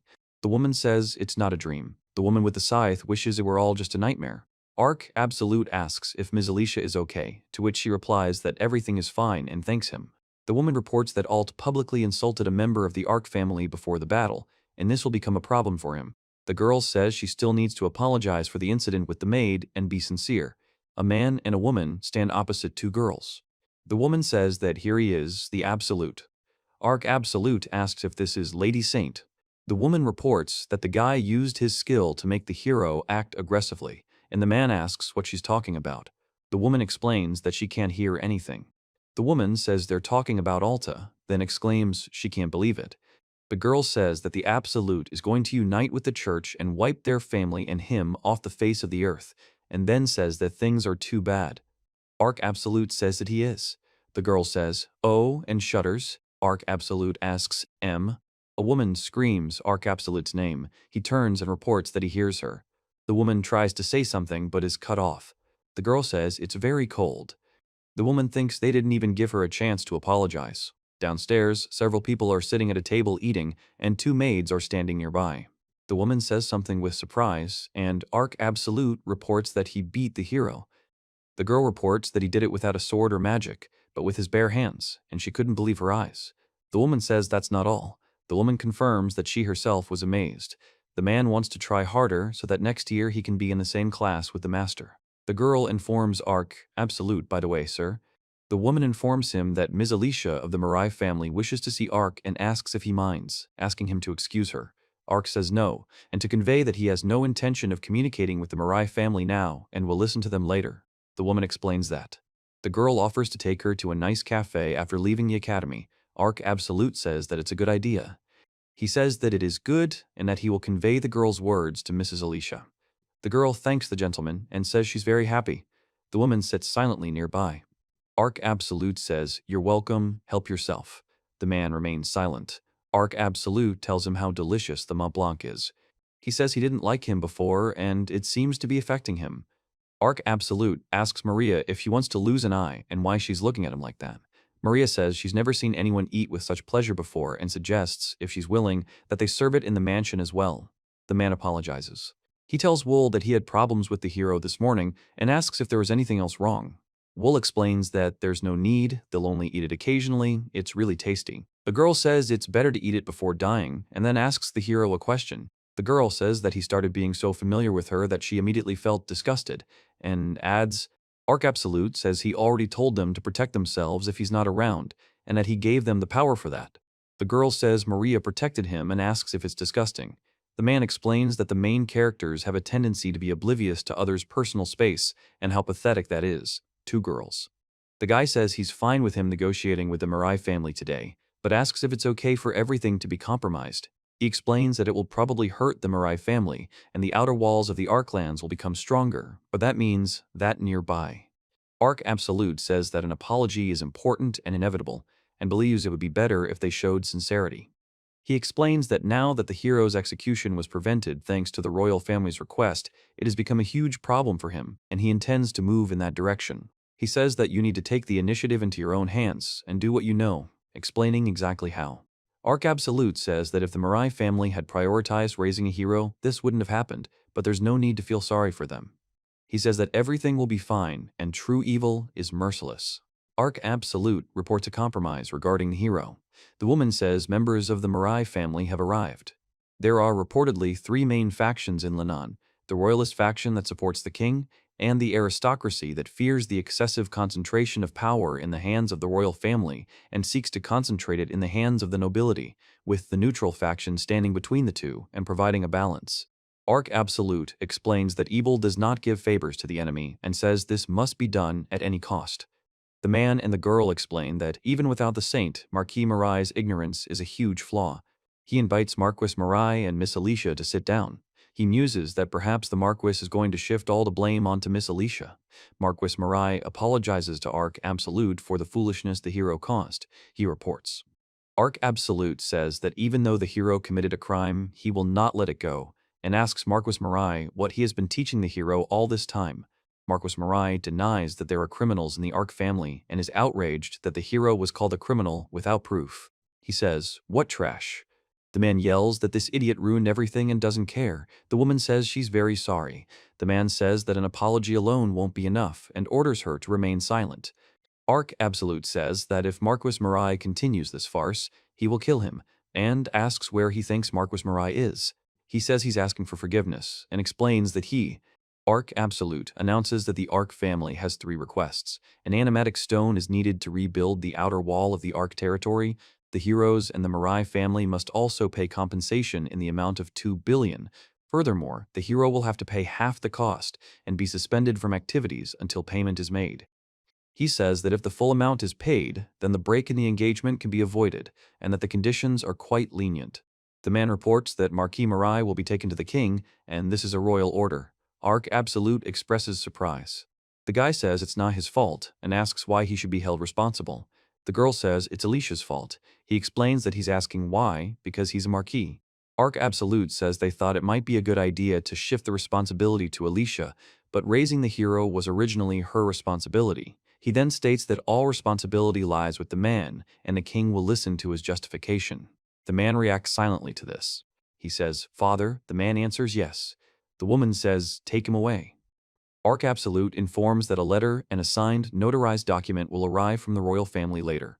Arc Absolute says he'll leave it at that, noting that it appears he's unilaterally imposed his demands. The woman apologizes, explaining that she didn't try hard enough and caused everyone trouble, admitting it was her fault and that everything happened because of her. The man explains that Arc was hostile, making advances toward the maid, calling her a criminal and assaulting the teacher. The girl says it's all her fault and she suffers from it, asking why she's the only one suffering from it. Arc Absolute stands in front of her. He says it's not her fault that the conflict between the families has escalated because Art is acting up and getting angry at her. The girl says she didn't do anything. She explains that he's such a smug man with so much power that he would never listen to her. Dev. The girl says she couldn't. The woman says that he is the one who suffered here and apologizes, and then says that she should not have done this.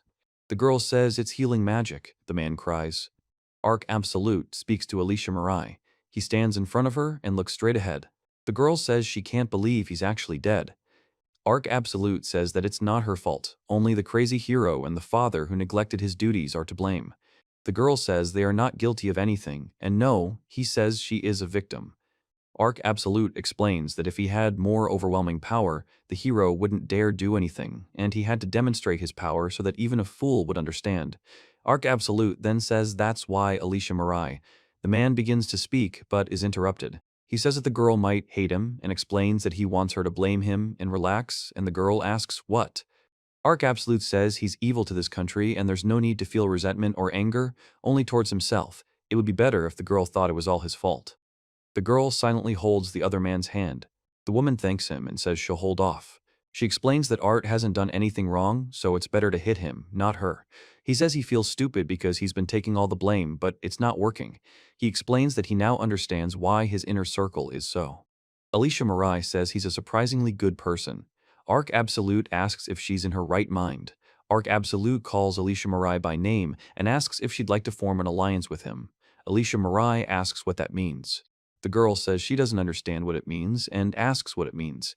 Then she explains that she doesn't quite understand and asks what it means, adding, huh? And, the girl says that means this. Arc Absolute tells you to leave Marai's family and the hero, and if you go, it would be better to sign a marriage contract for convenience. He tells Alicia Marai to take his hand. Arc Absolute says he's ready. The guy announces that they're breaking off their engagement. He explains that the girl will have to pay compensation of 1 billion and will not attend the academy for that period. The guy asks if the girl has anything to say. The guy says that something strange happened to him then and asks Alicia for forgiveness. Arc Absolute says his body felt like it was floating and his consciousness was distorted. He reports feeling a strange sense of ecstasy and all rationality vanished. The guy says he couldn't contain himself. The girl asks if he's taking any strange medications, to which he replies, no. The guy explains that he didn't intend to confront Absolute so abruptly as he said he was gathering supporters. The guy says that if they were cooking something, the woman nods. The girl says everyone says Absolute is a villain, but unlike him, he takes competition seriously and has pride. The guy says he's so disappointed in her. The girl says that if they continue to insult him, she will not forgive it. Arc Absolute says that someone had to do it, but he really is a villain. He explains that if the Arc family is doing evil, then the country should deal with it, and a hero's power shouldn't be used selfishly. It's not something you can do on your own. The girl says that at least he understands what it's like to be wounded. The boy says that the guy says he needs to make amends. The girl explains that he'll leave home and become an adventurer, and will contribute to this country with his new status. The woman says that this is the atonement of a man. Arc Absolute tells Alicia that the conversation is over and orders her to leave. Alicia begins to speak, but Arc Absolute asks her to forgive him. The woman says, take care of yourself. The woman explains that she didn't hate Art, nor did she love him. Rather, he was like a nagging little brother to her, but now she can at least relax. The woman says that the royal family will now be keeping an eye on Art, and if he does anything, it won't come back to her. The woman says that this is a medicine that will help, and Arc Absolute explains that it must be taken on time and in the right dosage. He says he can't. The girl says she only has bad memories of her father and Art, but the Mirai lands are her home, and she is their mistress. The girl says that she can't give up everything like that to live happily. The woman says that the blame was placed on her and she can relax, and then she says that these were kind words. The woman says that she can't do that it's a little bit of a pity, just a little bit, and that the wedding would be wonderful. Arc Absolute reveals that his role in this story is to commit evil. The sound of footsteps is heard when moving. Arc Absolute reveals he's a villain. The man screams. He reports that he killed a man and explains that it was an enemy he had to destroy.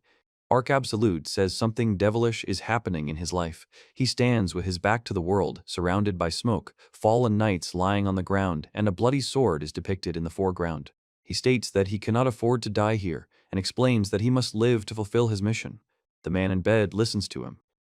Arc Absolute says he feels sick. He also reports that he had a dream about Absolute again. He reports that because death had become commonplace, he killed people without any guilt, and having memories of his past life, he changed, but rather the Absolute from this world made the whole situation more normal. He says that he cannot come to terms with this and cannot calm down, having killed. The girl says that Arc Absolute turns out to be a good person, and Arc Absolute says that he is pure evil. He says that killing people means nothing unless it's himself or his comrades, and even if it's by order of the country, killing is evil. He then says that, therefore, he is a villain. The woman says she's a little nervous about returning and that her heart is beating so hard. The guy stands silently nearby, clenching his fists. The girl opens the door. The girls tell Ms. Alicia that they were very worried and ask if she's okay. Ms. Alicia reports that she's fine. The woman thanks you for your concern and says everything is fine. The girl says, oh. The woman asks questioningly. Arc Absolute is standing on the right center, with two other guys next to him. The girl on the left tells Absolute she doesn't know what to do or whether to say hello. The girl says that maybe it's better to just pretend she didn't notice. The woman asks how Absolute is feeling and notes that he's been noisy as usual this morning. Arc Absolute reports this. Christina Zen announces that she's definitely going to win today and says, yeah. The text message states that Christina Zen is the daughter of Duke Zen, the kingdom's prime minister. The boy says that the Absolute should value its friends, and the man offers to borrow Misto if it's so boring. The girl is surprised that Christina calls everyone by their first names and reflects that even she doesn't call her servants that, and is also surprised that they've already become friends over this time. The girl explains. The woman reports that they sat at the same desk during the entrance exams. Arc Absolute is listening. The woman says that she and Christina have been going out together ever since. The girl says she was surprised too. The man explains that it's like this. Arc Absolute asks Alicia Mirai what her business is. Alicia Mirai says she wants to help and asks Arc Absolute not to give up on her. Arc Absolute explains that he can't allow her to interfere, but Alicia Mirai insists she's willing to do anything to help Arc. The girl says she just thought. Arc Absolute asks what he means. The girl replies that Absolute is the same as the others. The boy explains that there's nothing in this world but emptiness and darkness, and that he can't understand why he lives. The man explains that he doesn't know why he lives either, but he wants to find an answer. The boy explains that he wants to find meaning in life, despite everything. The man says that they must move forward together. The girl in the top right column says she'll collect the notes while she's away and give them to her later, and the other girl thanks her and says it'll be very helpful. In the top left column, a man and a girl are walking down the hallway. At the bottom right, the girl in the left column addresses Princess Leone and apologizes for being early. Leone Surak says she's also happy to meet you. The woman asks how they are doing in the country and if she's heard that they've gotten used to it. The man thanks her for his concern, and the woman says that if there are any difficulties, they can contact her. The woman says that Ms. Marai can also call her by her first name, and the girl responds well. The girl announces that she made a cake this time and says it turned out delicious. The girl explains that the cake is made with strawberries and cream and offers to try it. The girl explains that she worked very hard, and the other girl says that the cake is truly delicious and thanks her for the treat. The girl says that the academy without art is just paradise, and at the same time shouts that there is no stress here. The image shows a nighttime landscape with a large Gothic-style building surrounded by trees, with no characters or text. The girl informs Arc Absolute that he has received a letter. Arc Absolute tells Maria to get ready for work. The kingdom of Linana, a town called Flower. The man says it's the devil. The text says it's the remains of the Marmot Kingdom's secret organization, Gileas. The man says they can't just lose and need to take revenge as quickly as possible. He explains that, if we delve a little deeper into history, there was a power struggle between organizations in the Swyrock Kingdom and, having quickly lost the struggle, Gileas was forced to flee to other countries. The guy says they were able to hire a guide and cross to Linana, but as for the rest, there were thousands of them, and now there are only 50. The man tells them what to do now. The man says that, although he hates to say it, they should join the Hayomo, a shadowy organization said to be under the patronage of some noble Arc family, but the nobility won't protect them, and if they want to defend their country, they'll have to rely on their own strength. The man explains that. The guy says he came alone. The man says he has a lot of security and expresses surprise. Arc Absolute says he has business with Galeas and asks if they've inquired about his family. The man replies that they have. The man says that they have a grudge against the Swyrock Kingdom, and this will definitely come in handy. Arc Absolute announces that they have something that will surely interest the Arc family. He explains that they are twin sisters from a noble family in the Swyrock Kingdom, and that if they were sold in the future, they could fetch a good amount of money. The woman says that Gileas kidnaps people and sells them to organizations, and also says that they have other goods that will bring profit to the Arc family. The girl cries and says that it's not necessary. The woman says her proposals are clear. The man says he must confess they have caught his attention. The man panics and asks if this is true, then declares his verdict: they are unworthy. Arc Absolute announces that he will teach those who continue to commit evil a lesson with his own hands, and says that they have no place in the Arc family. Crows are flying on the roof of the house and making cawing sounds. The man says he can't let Arc Absolute leave alive and explains that if he does, he'll kill everyone. Arc Absolute says he doesn't intend to kill anyone and that the man is wrong. He says the Arc family doesn't kidnap people. That's stupid and low. The man asks why and says they came because they wanted to be allies, then becomes indignant that he's the one saying that. The man says that Arc Absolute can use his power to do whatever he wants, and it should be a pleasant experience, then laughs and says that Arc has a good life. Arc Absolute remains silent and says that he does. Then Arc Absolute asks why the man is looking at him like that. The man screams about this face and these eyes and asks why. He screams that if that's what they want, then let them kill him. The man warns them not to look down on him. Arc Absolute says the smell of blood and the feeling of a piercing sword make him feel not just evil but an outcast. He says he hates everything related to war and such actions. He tells Misto that he did a great job. Arc announces that he will release a demon, to which the man asks what kind of demon. Arc explains that it is an entity that penetrated the Arc family's defenses and brought Gileas into the country. The man explains that it is the Negotiator and says that the other man must have heard of it too. It explains that the Negotiator is a person who specializes in trade deals and shadowy organizations, choosing missions based on money, and also mentions the villains from the original story. Arc Absolute says he has a skill that activates after battle, making it difficult to track. The texts report that in a field exercise event where a huge number of monsters were released, many people died, including various monsters. He reports that there were also members of the Ark family. Ark Absolute says, "Take them with you, and we'll give them to the king later." Ark Absolute touches the head of one of the girls. He reports that the noblewomen from the Surak kingdom are a strange thing. He says he'll ask that bastard a few questions. The hooded man explains that he can't believe the Galeas were destroyed by one person and that the Ark family is dangerous, so they shouldn't have touched that thing. The negotiator says his job is negotiation, but he was forced to move everyone to another country, and it's a big hassle. He says it's good that he was able to see Ark's abilities, and his information will sell for a high price. The man says it's time to get out of here. The girl explains that it's a spirit, and a very powerful one at that. Ark Absolute says he knows about spirits, and the hooded man asks what he's doing here. He reports that the leader of one gang was also a spirit summoner and asks if they might be familiar. The man says that he recognized his interlocutor and addresses him. Ark Absolute announces that they are meeting for the first time and introduces himself as Absolute Ark. He says that it was he who brought these people here. The man screams, how dare he bother him like this, and makes a sound of pain. Ark Absolute breathes heavily, thinking that if this continues, he will actually be killed. He's terrified. The hooded man kneels silently in the rain. Ark Absolute reports that the man has chosen to ignore him and calls him brave. The man asks if he should just kill him. The man says everything is fine and asks her to calm down, but he says he just needs to get away from here. Then the words, teleport, appear and he's shown activating the teleporter. The man reports that the skill isn't activating and expresses surprise. The man repeatedly says the word, teleport. The man calls the other man a bastard. The woman asks if he thinks he can continue to ignore her, and the man says he's crossed the line. The man says he has an item that can suppress skills, and the hooded man panics and says that it can't be that way. Ark Absolute explains that it's a special item created by Lena at the height of her technology, all because of the assassination attempt on a famous hero of the past. He reveals that he obtained it during negotiations with the king. He says it's effective, and that's the main thing. The girl says he didn't think she'd let him watch everything from the sidelines, and that she has no intention of letting him go. He explains that there are many things he needs to tell her, for example. Ark Absolute says that he intends to release a large number of demons during the Liana Academy field training. The guy in the hood says that only those involved should have known about this.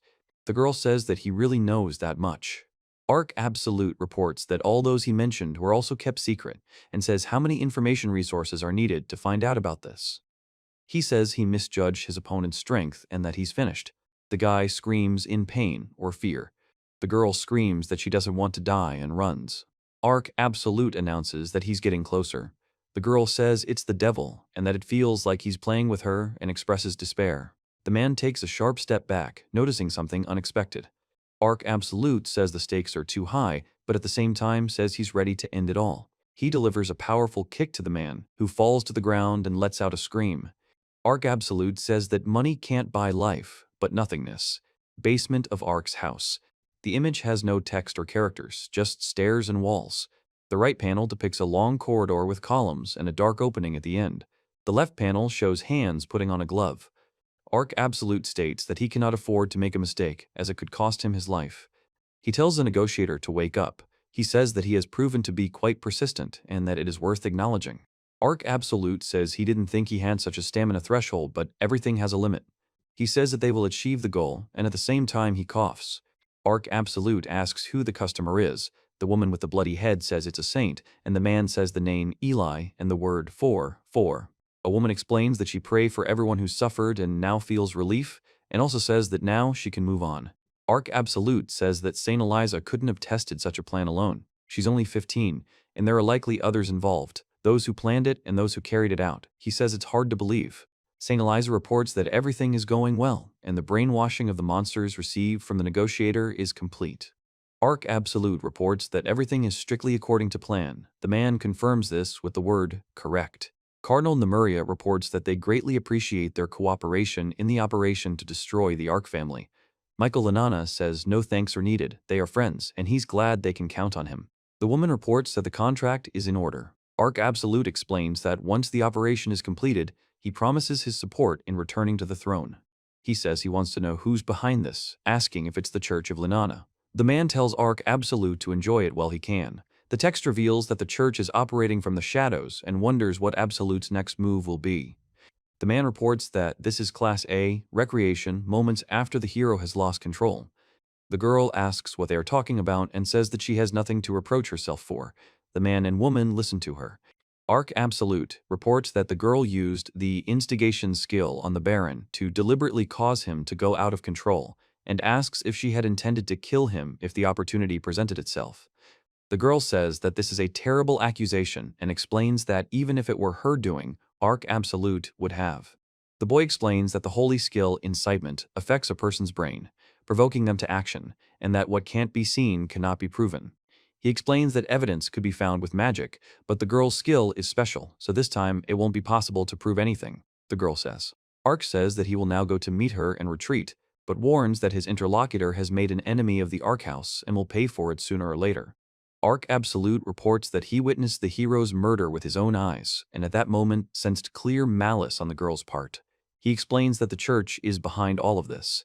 Arc Absolute explains that in the original, the saint was a naive girl from the church, ignorant of the world, and the girl says that maybe she. He says the actress. The girl smiles. The man says to sit down. Arc Absolute talks about field exercises. The man announces that next week, the first years must split into groups and go into the forest in the southern part of the kingdom to hunt monsters, and the deadline for completing the task is 3 days. The voiceover explains that performance will be determined by rank and the number of monster drops. Even the weakest monsters can pose a serious threat if there are many of them, so everyone needs to be well prepared. The man explains that this is essentially a practical exam, meaning there needs to be someone in the group. Arc Absolute says that the church's target isn't Art, but rather him or the entire Arc household. Arc Absolute explains that in the original, Christina died, so everything is still unclear. The girl yells at the newbie, asking who gave him permission to clean, and demands that he clean properly. She explains that if he tries his best, he'll definitely get results. The coordinator reports that, after torture, the usefulness of slaves is significantly reduced and asks Mistress Wool not to say anything more bad, explaining that he is still young. Arc Absolute says he understands. He says he came here to take her with him. The girl screams that she won't let him do that. The girl greets the man and says she's glad to see him home. The man says he's quite handy. The girl explains that she can travel between the mansion and the academy, so she can handle her work. Arc Absolute announces that it's time to study for the upcoming exam and suggests they go. The guy in the tuxedo responds, yeah. The girl happily says, Kia. The girl makes a sound similar to a moan. In the background is a landscape with a forest, mountains, and a waterfall. The woman reports that Arc Absolute has a worried expression. Arc Absolute tells her to ignore it. Everyone is told to form groups. He explains that the routes in the forest are predetermined by the instructors to avoid problems, and each group should follow the designated path. The Royal Factions group is shown. The woman reports that this is a group of the Church faction. The woman reports that it is a group of girls. The text states that this is a group of the aristocratic faction. It's reported that this is a group of the House of Arc and Lady Leona's faction. The girl says she couldn't explain why she was assigned to this group and turns to the teacher. The teacher listens. The man informs her that if anything were to happen to Lady Leones, the Duke's daughter, it would be a problem for the entire kingdom, so they decided she must undergo the trial under the protection of the House of Arc. Lady Leones listens. The man explains that it's all for Lady Leona's protection and asks if she understands. Arc Absolute explains that they asked 2 of the strongest students, members of the royal faction, to form this group. Lady Leona says she won't question this decision. The boy announces that there will be a competition at school this year, and he explains that the winner will have the opportunity to choose any task. The girl explains that the tasks will be very difficult, and the boy warns that she should be prepared for the unexpected. The woman explains that Lady Leonis was originally supposed to be part of the hero's party, but she ended up in more reliable company. The man says that dealing with monsters and talking with Saint will definitely be interesting. The woman is pleased to meet Lady Leonis. Arc Absolute introduces himself and Lady K. The girl says she'll try to help in any way she can. He says hello. The man says he shares this enthusiasm and it's nice to meet you. The girl says everyone's nice, and the other girl asks them to get down to business instead of chatting. Leonis Rog says it's nice to meet you, gives her name, explains that she's not strong in magic but is skilled with a sword, and suggests they work together. Arc Absolute informs Lady Leonis that he is on her side. Lady Leonis is surprised and asks what this means. He tells her to follow his instructions, never to be left alone, and assigns guards to protect her in case of danger. The girl says she has a remark, as according to protocol, she already has a maid assigned to her, and asks if there are any problems with that. The maid replies that. The girl asks how young Master Absolute is doing, and whether he plans to compete with their group, as well as whether he'll compete in the number of monsters he kills. Arc Absolute replies that only if he wants to. The man informs her that he's running into him again. The woman tells Arc Absolute that if he talks like that, she will be offended, and notes that insulting and provoking is just his style. Arc Absolute informs him that this may be his last conversation with Christina. She says this applies to Arc as well, but he replies that it doesn't. The woman says her magic is quite strong and wonders why she died in the original. He says that if he's on the same team with her, he'll have to face danger, but she replies that he won't. He explains that if he doesn't, the creatures will attack his subjects and confesses. Christina says things are bad. Arc Absolute calls her by name. He says it's too long to explain and leaves all the questions to the other person. The girl asks what happened and why they haven't even asked for money. The guy tells her to stop talking like he dumped her. The girl apologizes and explains that she seems to have gotten carried away and said too much. The guy says, "Here they are, sir," and Arc Absolute asks if everything is okay. He says they'll be taking Route E. He explains they're on Route D and not that far apart, but if you think about it, there's a chance they were all gathered together on purpose. Arc Absolute reports that they were lured here to destroy the entire Arc faction. He says we can't let our guard down. The next panel shows two monsters with sharp teeth, one of which gets hit in the head. The girl delivers a powerful blow with her sword, knocking several opponents back. Arc Absolute warns Lady of danger and says there are monsters there. Lady says she understands and uses her ice spear. A girl warns of danger as two goblins attack from above. The girl strikes, repelling the goblins' attack. Arc Absolute announces that they're finished. The girl screams for him to stop, and there too. Arc Absolute kicks the enemy. The girl says that if they aren't stopped now, they will destroy everything around them. She explains that they need to act quickly and decisively. Arc Absolute reports that they haven't even entered the depths yet, but there are already so many monsters. The girl says this with relief. He tells them that Misto and the others said they wanted to gain experience, so he's hanging back, but he feels pressure from them, as if they're telling him to fight too. He asks if they're tired and promises to take over if more monsters appear. The girl replies that with people like them, the girl asks to let them show themselves, and the man confirms and says to leave it to them just observing. The girl offers her water. The woman replies that it's nothing to them. Arc Absolute explains that ultimately they're only worried about him. The woman agrees. He says they've been fighting for so long and suggests taking a break. The girl completely agrees, another girl says they're not tired, and a third thanks him. The girl with short hair explains that the taste is refreshing, as if created by nature itself, and another girl says the water tastes so good. The girl asks what kind of water this is. The woman explains that it's lady water. The girl asks again, lady. The girl explains that she created this water using water magic, so it's her water, and the man says she's joking again. Arc Absolute asks if that's possible, considering water, and the girl, surprised, repeats that the water was created. He expresses surprise. The girl says that it is he. The guy stands nearby and listens. Arc Absolute announces he'll be gone for 15 minutes and asks for the barrier to be strengthened. The girl asks, "Magic Chris?" The man shouts, "Mr. Absolute," and runs away. Arc Absolute explains that the place Mr. Absolute is headed to has a higher level of magic.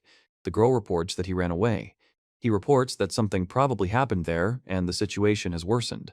Then he asks Oriana to replenish supplies of firewood and water and Maria to keep an eye on the surroundings. Arc Absolute explains that the fact that he moved without any hesitation means Mr. Absolute had some prior information about this incident. The man asks Browse if he can speak to him for a moment. Browse says yes and asks how he can help. The woman says that it is about Mr. Arc and asks what he thinks of him. The image shows the title page of Chapter 19, titled Field Exercises. It is reported that this is a field exercise that took place a few days ago. The boy explains that they, at the Church of Lunana, have a mission to save people and eradicate all evil. The man explains that the evil lurking in their lands is the Duke's House of Arc, and its power is too dangerous. Arc Absolute says that the power of the Absolute is especially strong. The man explains that if such evil is left unpunished, such a decision could lead to disaster in the future. The woman says that it is worth loosening it first, and confirms this with the words, "Yes, therefore." The guy reports that, as agreed, he included Princess Leone in Absolute's group and determined their route. Arc Absolute agrees about Absolute. The woman thanks him. He informs that the Ark faction and a group of monsters will clash with each other, and explains that the Absolute, who abandoned his group and failed to help, will incur the wrath of the... The man says that the princess will be killed, and then the Absolute will be blamed for this, and he will be condemned to execution, atoning for all his sins with holy fire. The woman says that killing another country's royal and dying is too reckless. Ark Absolute asks if a single group of monsters will be enough. The man replies that it is. The man says there is no need to worry, as they have prepared high-ranking monsters that even knights cannot handle. Ark Absolute says he doesn't understand why even a saint hates Absolute so much. The saint asks if it's something personal. He says that he doesn't consider the destruction of the Ark faction a crime and asks why Princess Leone needs to be killed. The man says that she is not an evil princess. The girl reports that in a kingdom of Swirak, the royal family is connected to an underground organization involved in the slave trade. The woman explains that, like the Ark faction, they don't deserve forgiveness. Ark explains that killing a royal from another country is problematic and overkill, and if it escalates into war, they'll be at a disadvantage. The woman says she can't let Ark Absolute die because he's her hope. Ark Absolute says he has no intention of dying. The woman says, let's spare her, but only her. The woman asks, is that so? The text states that Ark's group and Princess Leone are undergoing field training. The woman tells Mr. Browse that she doesn't particularly like Mr. Ark, but acknowledges his strength.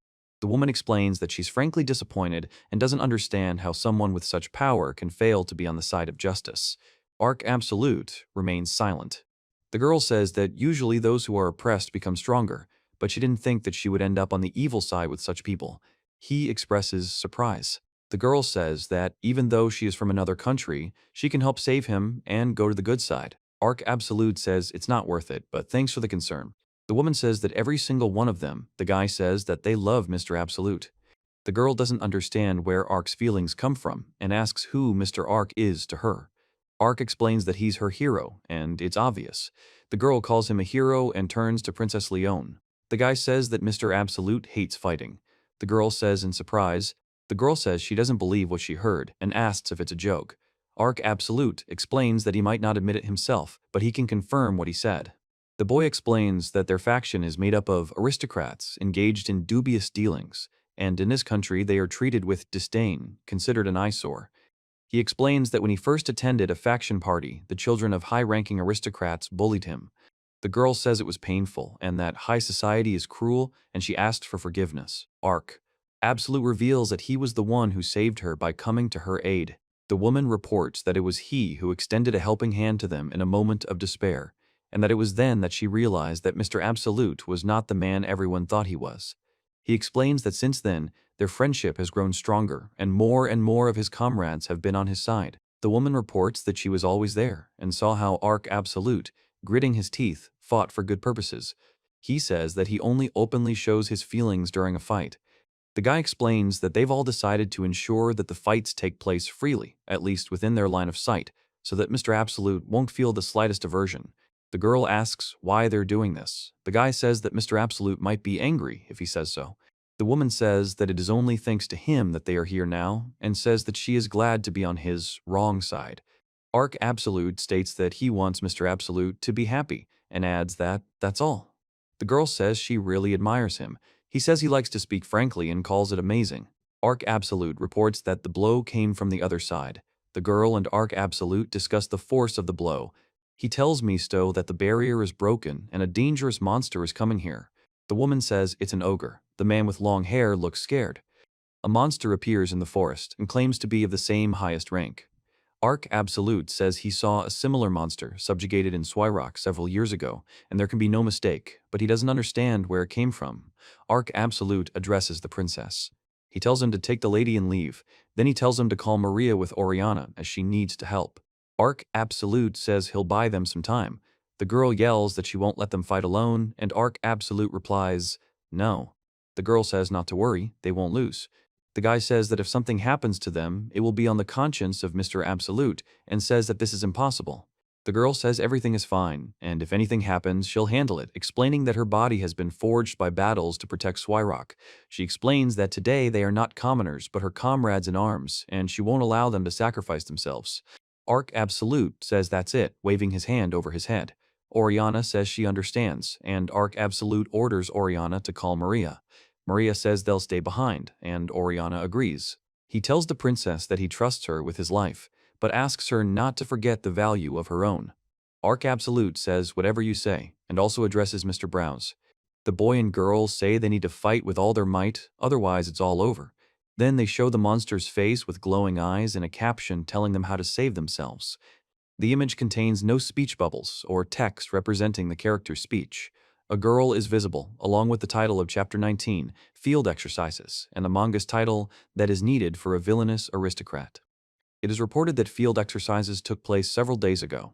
The man says that they, in the Church of Lanana, have a mission to save people and destroy all evil, and the woman explains that the evil that nests in their lands is the Duke's House of Arc, and its power is too dangerous. Arc Absolute says his power is particularly strong. The man explains that leaving such evil unpunished could lead to disaster in the future. The woman says that it is therefore worth loosening it first. Arc Absolute reports that, as agreed, he has included Princess Leone in Arc Absolute's group and determined their route. The man agrees regarding Arc Absolute. The girl thanks him. It's reported that the Arc faction and a group of monsters will clash. It's also said that the Absolute, who abandoned his group and failed to help, will incur their wrath. Arc Absolute announces that the princess will be killed. She will be executed, atoning for all his sins with holy fire, and then they will blame Absolute for this. The woman explains that killing another country's royalty and dying is too reckless. He asks if just a group of monsters will be enough. The man says yes. One of the monsters tells them not to worry, as they have prepared high-ranking monsters that even knights can't handle. Arc Absolute doesn't understand why even a saint hates Absolute so much. The saint asks if it's something personal. He says that he doesn't consider the destruction of the Arc faction a crime, and asks why Princess Leone needs to be killed. The man says that the princess is evil, and Arc Absolute says, is she really that evil? The girl reports that in the kingdom of Suprok, the royal family is connected to an underground organization involved in the slave trade. The woman says that, like the Arc faction, they don't deserve forgiveness. Arc Absolute says that killing a royal from another country is a problematic and excessive matter, and if it escalates into war, they will be at a disadvantage. The woman says she can't let herself die because she wants to see him become stronger. He says he's not going to give up. The woman says, let's spare her, but only her, and asks, is that so? Below, it's reported that Arc's group and Princess Leone are conducting field exercises. The girl tells Mr. Browse that she doesn't particularly like Mr. Arc, but acknowledges his power, which is capable of defeating the hero. She also honestly admits that she's disappointed and doesn't understand how someone with such power can fail to be on the side of justice. The man remains silent. Arc Absolute. The girl says that usually those who are oppressed become stronger, but she never thought she would end up on the evil side with such people. The man expresses surprise. The girl says that even though she is from another country, she can help save him and go to the good side. Arc Absolute says it's not worth it, but thanks for the concern. The characters report that they all love Mr. Absolute. The girl doesn't understand where Arc's feelings come from and asks who Mr. Arc is to him. Arc explains that he's a hero, and it's obvious. The girl calls him a hero and calls herself Princess Leone. The guy says that Mr. Absolute hates fighting. The girl says in surprise.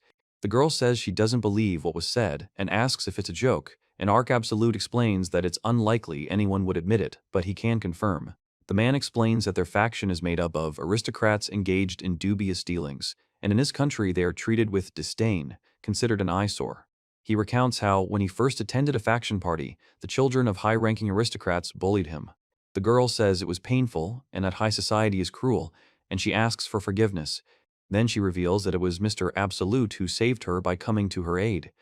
Arc Absolute explains that it was he who extended a helping hand in a moment of despair, and that he realized that Mr. Absolute wasn't the man everyone thought he was. Arc Absolute explains that he was always there and saw how Mr. Absolute, gritting his teeth, fought for the greater good. Arc Absolute explains that. He reports that only during a fight does he openly show his feelings.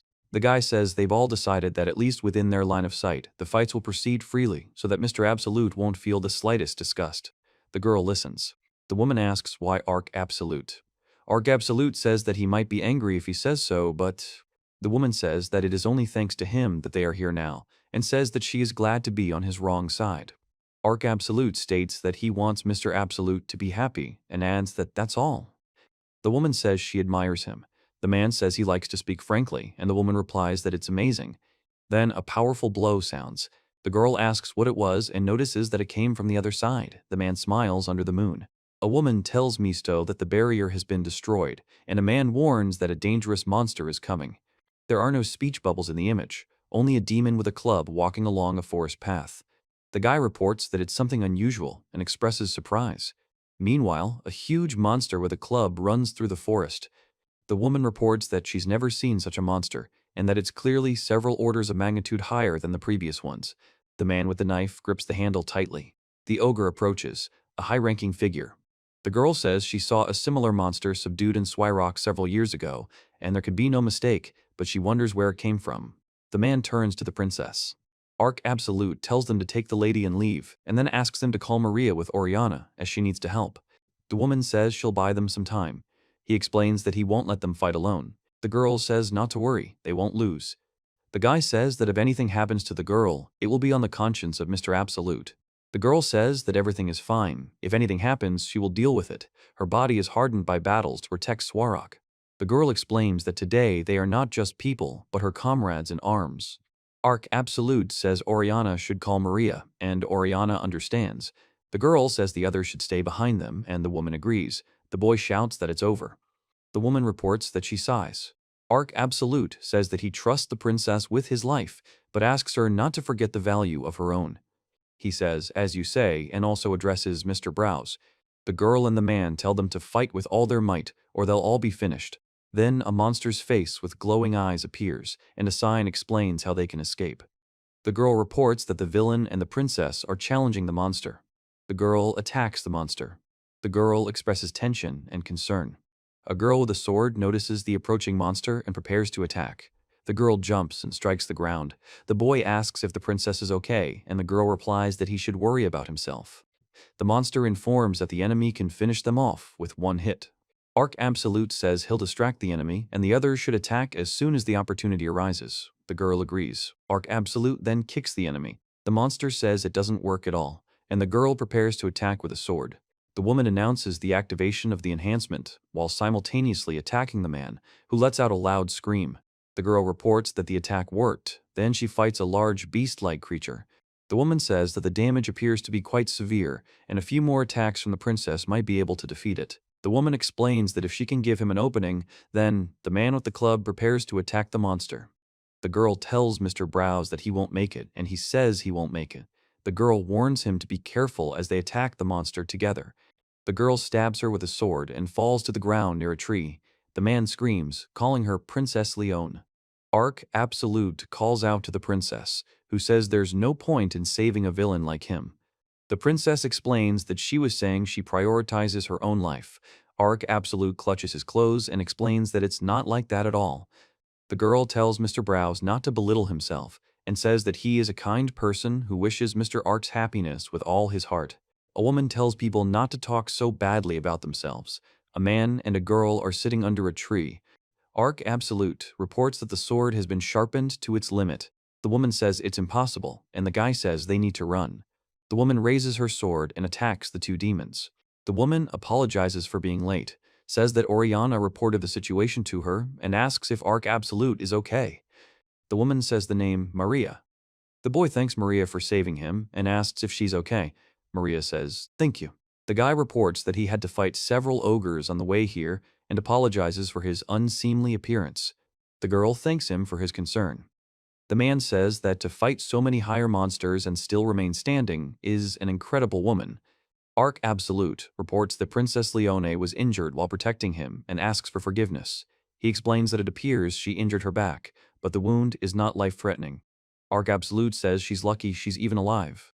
He says that we need to retreat quickly, as a horde of monsters is moving here. The man asks what a horde is. The guy says it's the same thing and looks down from the tree at a large crowd of people. Arc Absolute says he can't believe there are so many higher monsters in this forest, and if they attack, they'll be finished. He explains that this looks like a setup to eliminate them and is far too suspicious. The woman explains that here's how. He informs her that Princess Leone must return alive, no matter the cost, and explains that to do this, she must escape from a huge horde of monsters. Arc Absolute tells Maria to take the princess and the others to headquarters, and says he will hold off the monsters. He then activates the barrier. The woman screams at Misto, explaining that he can't handle them alone and asks if he's going to die. Arc Absolute says that the best option now is to lock the monsters inside the barrier, while denying any other possibility. The woman says that the death of the princess will interfere with the service of Mr. Absolute, so she asks to take her to a safe place. He tells Mr. Browse to stop. Arc Absolute says he must repay the debt because he was just rescued. The girl says there's no need for that. The girl asks everyone to run away together. The man informs them that Mr. Absolute should be back in 10 minutes. Everything will be fine, and there's a chance of winning.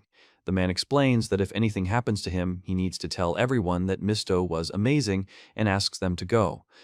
The woman tells Misto that she can't tell everyone that he was great because she can't lie, and so she asks him to tell it himself. Arc Absolute smiles. The girl screams, addressing Mr. Browse. The woman apologizes several times, and the guy apologizes too. The man says they're going. Arc Absolute announces the activation of the fog skill. He communicates that he cannot afford to be weak. Arc Absolute says you'll have to sweat. The guy says that 100 against 1 has no chance of winning. Arc Absolute explains that if you fight one-on-one, you can get out of it. Arc Absolute reports, but he says that even if it seems reckless, it's worth trying. In the next panel, he rises into the air, and 2 goblins with clubs jump after him. In the right panel, a man delivers a powerful blow, knocking back several monsters. In the left panel, monsters with open mouths roar and prepare to attack. Arc Absolute says damn and breathes heavily. He says that if you quote the master, you remember the words that a villain cannot choose where to die. He says that the master Absolute would not run away and even alone would continue to fight to the very end. Then he says, but the woman says next, and the man says that if it were Mr. Absolute. The woman says that's how it should be, striking. The creature screams that it will be hit. The guy orders him to die and says that if it were him, he would fight with the banner in his heart until the very end. Every child's dream. As a child, Arc Absolute wanted to become a hero, like in fairy tales. The man reports that he read fairy tales every day with rapture, and his heart fluttered with admiration for these characters. He explains that he thought that if he tried hard, he could become like them in the future. Arc Absolute explains that one day he realized that he had no talent. Moreover, being an accomplice of a villain, he could not become a hero. Besides, he had no special skills or magic. He says he told himself over and over again that the dream was unattainable from the start. The girl says she wishes to at least stand next to the master who makes old dreams come true. Arc Absolute says he is the master who makes old dreams come true. He says that with his power, he shouldn't have to bear the burden of guilt. He explains that he doesn't understand why he does this. Arc Absolute says he can't afford to relax because he doesn't know what will happen next. The man explains that if he relaxes, he could lose everything he has, and therefore he must always be on guard. The woman says that a lot has to be done to protect the country. Arc Absolute says that even if it was the mission of the next head of the Arc House, he believes that assassins are truly evil, regardless of the reason. He says that life is something weighty, and then explains that these are not the words that a man who has taken so many lives could say. He asks to forget and says that he is talking nonsense. Arc Absolute reveals that his views on conventional values are somewhat distorted. He explains that despite having killed people since childhood as part of his job, he truly values life. The man says that the master is too kind. He says that he doesn't fully understand the other person's feelings, but he thinks that being around him isn't so bad.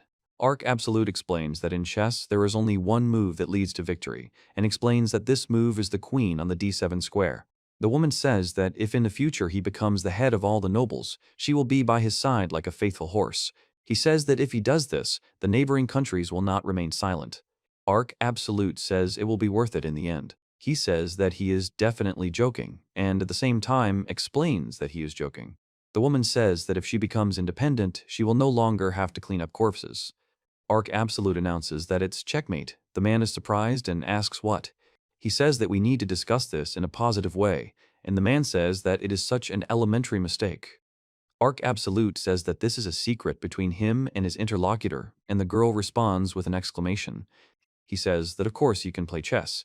Arc Absolute says he can't smile, but he wants to learn. The girl explains that smiling is an important skill that helps people. The guy says that if he loses, he will give Arc Absolute everything he has, and he explains that if he loses, he will give the guy everything he has. Arc Absolute explains that he cannot die because his body is not his own, but his own. He explains that if he dies, his body will simply disappear.